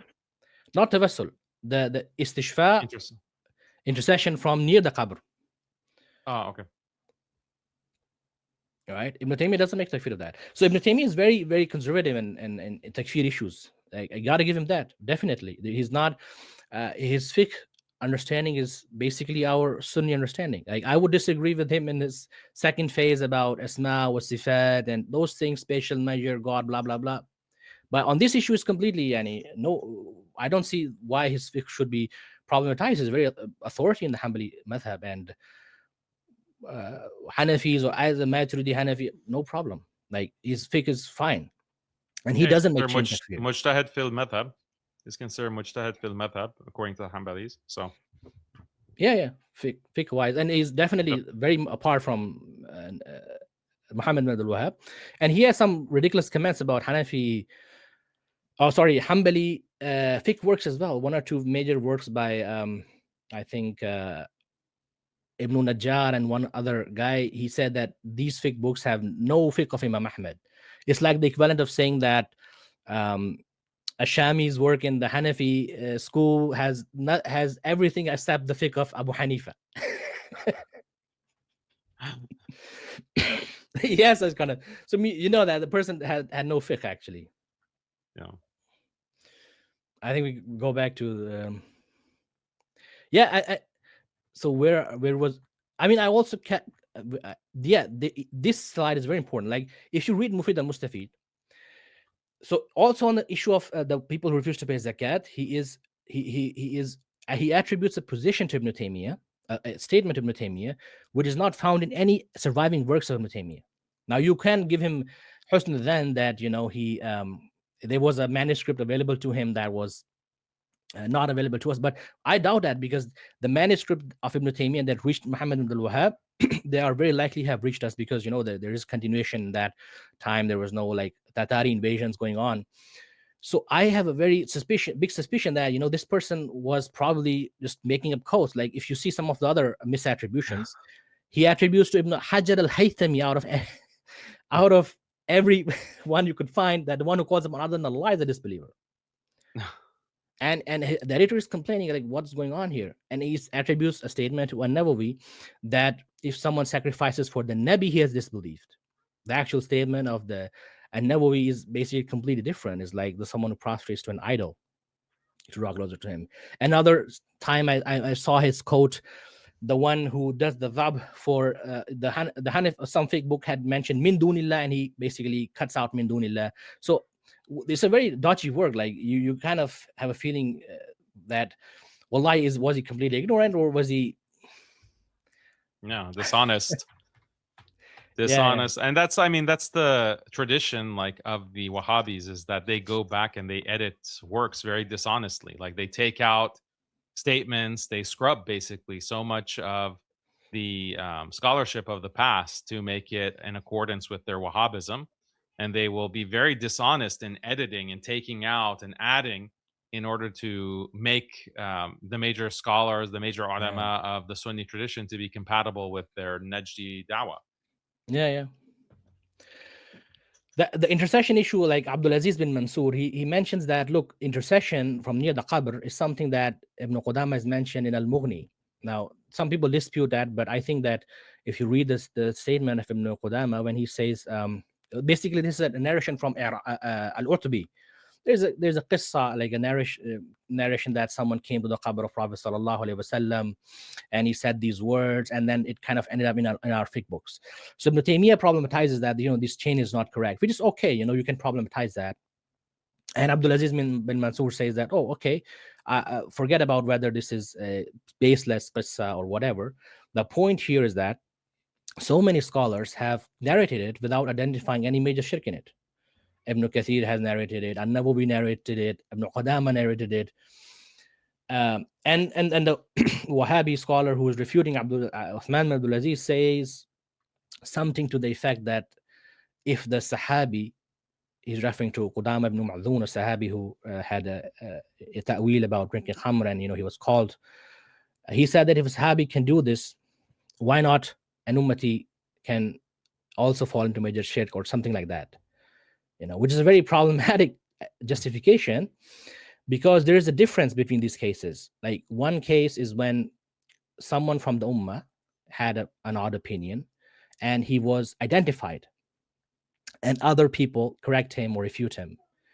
The other is the case where this thing never gets identified for centuries, and it's not even hidden. It's written in Al-Mughni, it's written in An-Nawawi's works, it's quoted by so many scholars, and it's a matter of major shirk, and nobody recognizes it. Maybe it's haram, okay. Maybe it's business, okay. But major shirk, that's one of the argument. I think Uthman bin Abdul Aziz is completely correct in this argument as well. The intercession from near the qabr. And this is also a very important point. I think this is something we haven't discussed. People say that, some of the mushriks of our time, the invaders of our time, well, let's say some of them engage in shirk, they are worse than the mushrikun of the past, maybe in the Juzvi sense. But both Ibn Fayruz and Maulana Ashraf Ali Thanvi, I didn't translate Urdu correctly, but I will explain. They mention the differences of these people with the original Arab pagans. One of the main differences is that the Arab pagans, they testified, or from verbally, they said, we believe in multiple deities. All right?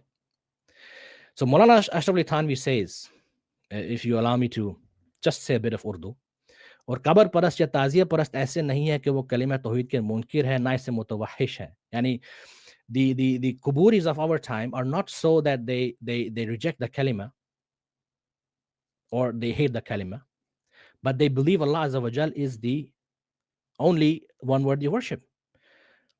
While the Hindus and the others, they reject the kalima and they do shirk explicitly.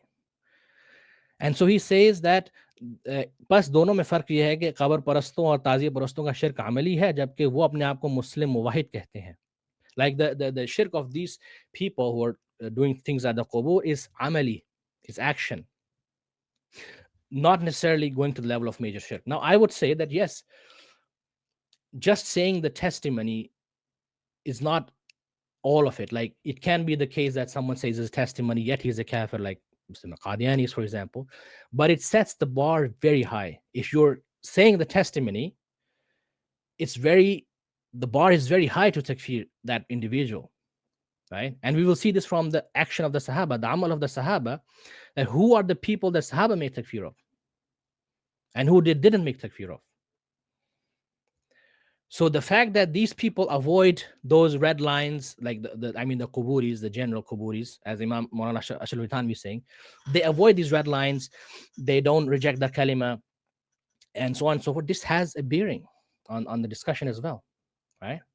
And the Quran is Ibn Fayruz mentioned this ayah that they said, have they made all the aliha into one, or has Prophet ﷺ made all the aliha into one? And so they rejected this idea that there could be one God. So the apparent claim has a weight in the Sharia. So much so that if you look at, for example, interesting data point, that Quran, when it uses the word alif lam al mushrik or al mushrikun like this refers to the idol worshippers. Quran does not refer to the Trinitarians, for example, as al mushrik, even though they're doing shirk. Because testimony has a weight. And also, I think maybe a Hanafi scholar, I was reading him, Abu Zayd al-Dabusi, he mentions that one of the reasons why there are some relaxation about the ahkam of Ahlul Kitab has to do with the fact that they cling to Tawhid. Apparently, right? They claim from the apparent sense, even though haqiqatan they may be mushriks. Definitely, like Trinity would be they shirk. are mushriks. Yeah, they are. They're definitely objectively they're Objectively, they're committing shirk. They're mushrik, but exactly. they claim that they're not. So that claim is enough, apparently, to distinguish them as Ahlul Kitab, like they're a separate category. They're treated differently according to the Sharia. Not in all cases, yes, exactly. So when we go to the one slide I had, where you see, let's go directly to this one. Yeah, this one is important here. So you see that the Sahaba, they takfired three types of people in the blanket sense. Followers of the false prophet. There are some narrations about those who explicitly claim the divinity of Ali. Some say some small people. And if you take Imam Ahmad or his position or Jassad's position, those who rejected refused to pay zakat by rejecting the Sharia. There are other deviant sects like Qadariya, for example, who emerged at the time of Sahaba, maybe Salaf, early Salaf.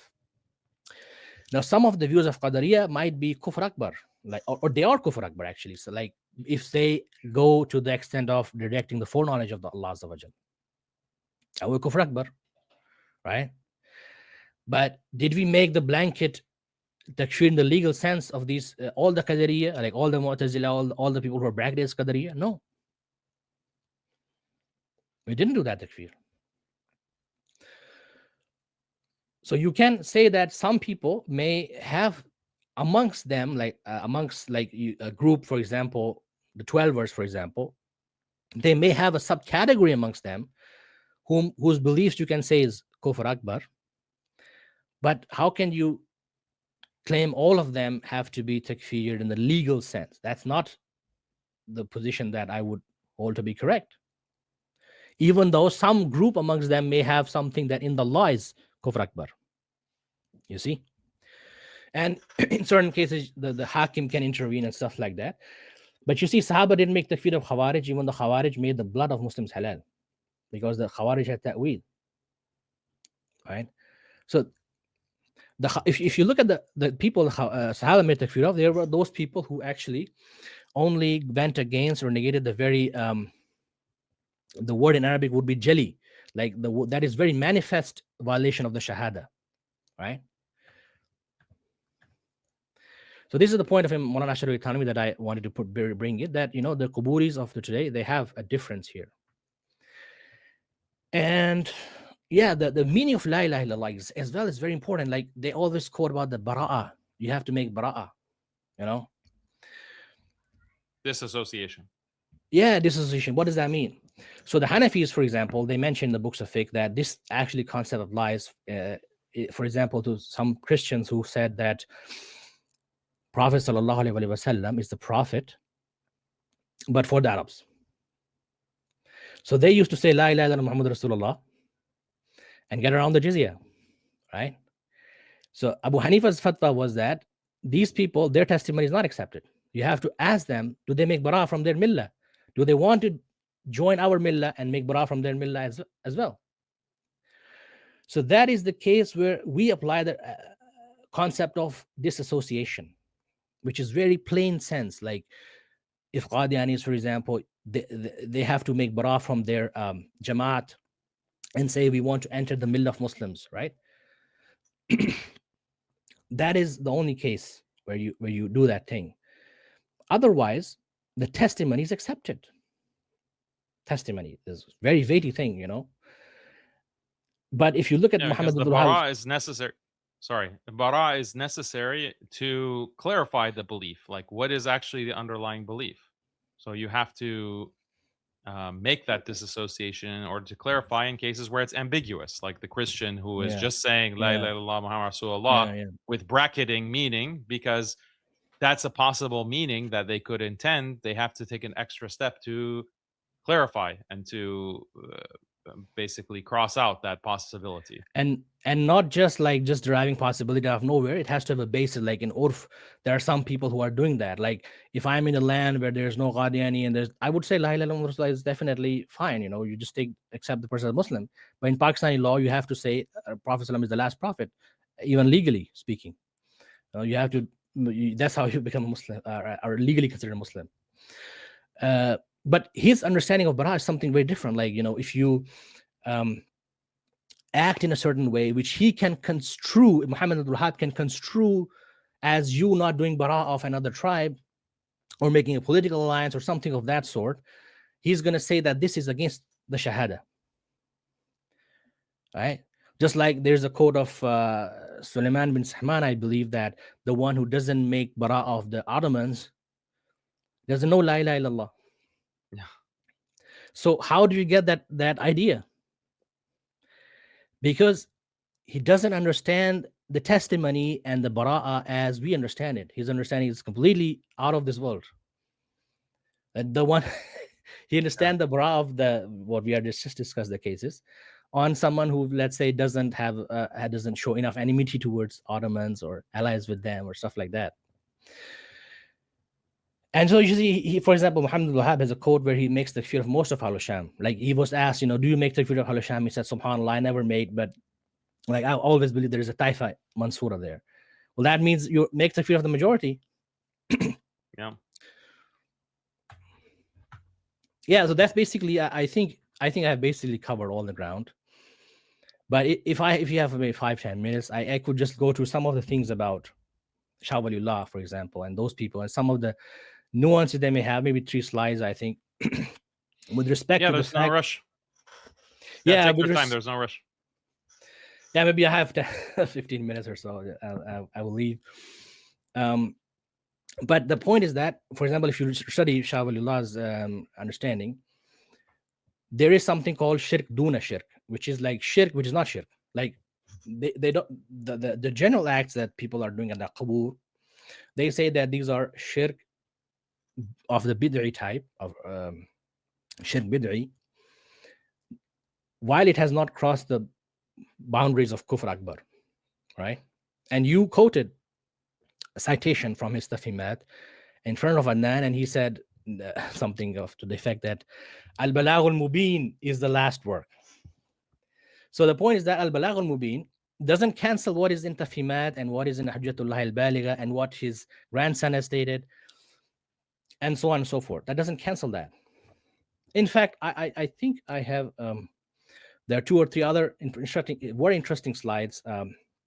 Maybe I can still show them, because I think in the final version, they somehow got crossed out that the early Ahl Hadith, the people that Adnan Rashid, for example, attributes himself to, like the students of Nazir Hussain al-Dehlvi, they actually had the same problem with Muhammad Abdul Wahhab. And he has explicitly said that we disagree with his takfir and qital that he does. It's a very interesting quote.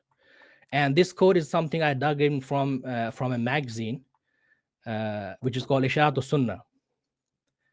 And this magazine is basically not published, edited, but you can find some things there on the internet. So if I can share, I don't know if I can share my screen, but I think I can share my screen. Yeah. Let me share the screen quickly to get this thing also here. Yeah, you get this. Do you get something different? Yeah. So this is the testimony of someone from a Syrian group, Harar Sham. Like, so he actually says in his book Nahwu Manhaj al-Rashid, even though he's a Salafi, he is sympathetic towards the Najdi Dawah, but he says that and this testimony is important because he says that the ISIS problem is linked with Najdi Dawah, right? Even though it's generally sympathetic, but it takes time for people to evolve. But he says that the issues, their concepts on the faith and disbelief, its impact has been catastrophic. So what more do you need as a testimony when you have this? And this is the quote from Sayyid Nazir Hussain Dehlvi, student al-Batalvi. He says that Ahl Hadith have not benefited in any way, shape, or form from Muhammad Abdul Wahhab, nor have studied with him, nor became his murids. They did not receive any works. Neither do Ahl Hadith agree with the particular beliefs and actions of them, such as the takfir of people of Qibla and fighting the opponents. Rather, they have condemned these beliefs and actions. Then why should the Ahl Hadith be attributed to Muhammad bin Abdul Wahhab? Another Deobandi scholar, Manzoor Nomani, actually was sympathetic to Muhammad Abdul Wahhab. He defended him, but even he says that the writings of the circles associated with Muhammad Abdul Wahhab give clear impression of extremism, and there is no doubt in the historicity of the claim that many of the ignorant followers had ignorance and extremism. Their behavior made one conclude that they excommunicated Muslims outside their movement. So these are the testimonies which are, am I back? Yeah. These are the testimonies that are coming from sympathetic circles. Manzoor Nomani, his view, I as a Deobandi believe his view is weak because he somehow tries to absolve Muhammad bin Abdul Wahhab based on his earlier statements from this mess. But even he, as a sympathizer, has to accept that Najdi Dawah has this problem, right?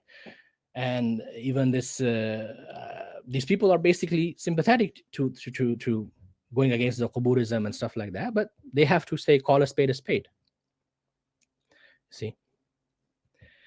That became the consensus historically, I think, especially in the 19th century, that the Wahhabis were Khawarij. Like, that was their label. That's what they were known as. Because their reputation preceded them. They were committing like a lot of atrocities.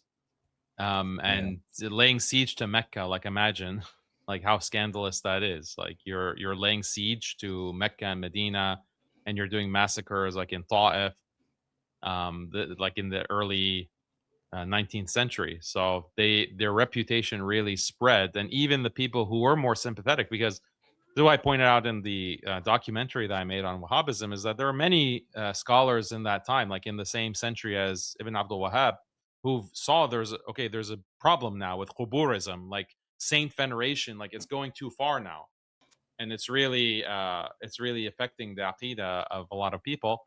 And so there was a kind of revivalism, you could say, to curb a lot of these practices. But so they were sympathetic. They thought Ibn Abdul Wahhab is similarly is trying to address this widespread problem. But then news reached them that no, actually he's going a step further. He's doing this kind of chain takfir. He's waging jihad. Like, his followers are laying siege and committing massacres and making like very extreme statements of takfir. and this is unacceptable. This is the behavior of the Khawarij, and so that's the history, that the reputation that they developed, and it's like a clear history, and that's why they had to rebrand. Like they had to rebrand and say drop the label Wahhabi, because they used to call themselves Wahhabiyun. That was their title. They were proud of it. They had to, get rid of that title and call themselves something different. So Salafi became the term.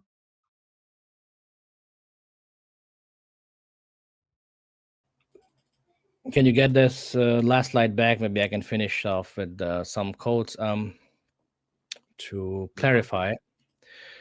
Shawwalullah also in Hujjatullah al-Baligha, he mentioned that there are some people, he uses the word Badu Ghulati min munafiqi dini Muhammad. Some people who have gone and they have munafiqs, but you don't do blanket takfir of a munafiq. Like these are the people who, for example, may have converted recently and they had like things from Hinduism and they diverted that towards Muslim saints, for example, and they might be hiding their beliefs. So yeah, we can say some people might have these kind of things in the Ummah today as well, right? There's not a problem. The problem is that you're doing blanket takfir of the entirety of people, of not just the Quburis, but even the second order takfir and chain takfir and everything. And basically, and I will give you a very interesting data point. Muhammad ibn Wahhab never fought, in my opinion, as far as I have read, never fought anyone except that he ended up making takfir of that person or that group.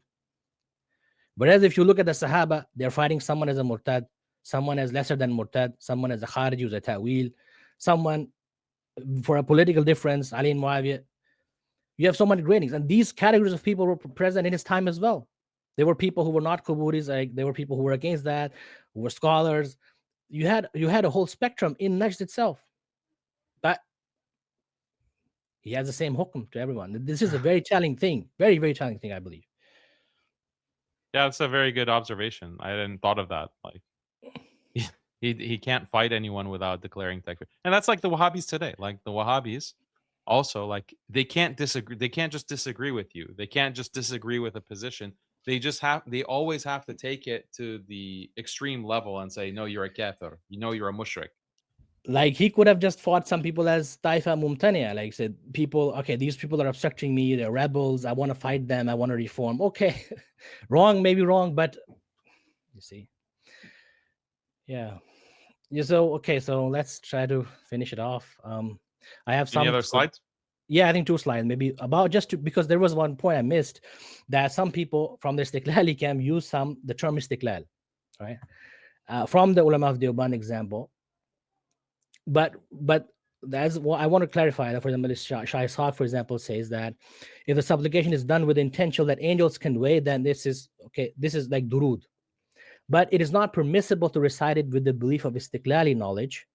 And then he explained the term istiklal, that wherever the supplicant is, the messenger of Allah hears his call, which means that his understanding of istiklal is synonymous with this all-encompassing thing. It's not something different, even though the term may be weak, but you have to appreciate how the scholars have used this term.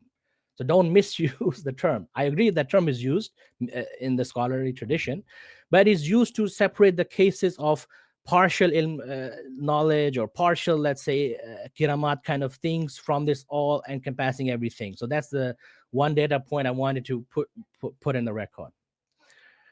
And yeah, that's basically it. I don't have much time. So Rashid Ahmad Gangohi also mentioned this, and also this Shah Abdul Aziz, the son of Shah Waliullah, maybe don't have much time now, but he has pushed it back. So maybe you can put it in the slides. You can put it in the link or something. I have basically, this is the last thing I had to say. Yeah.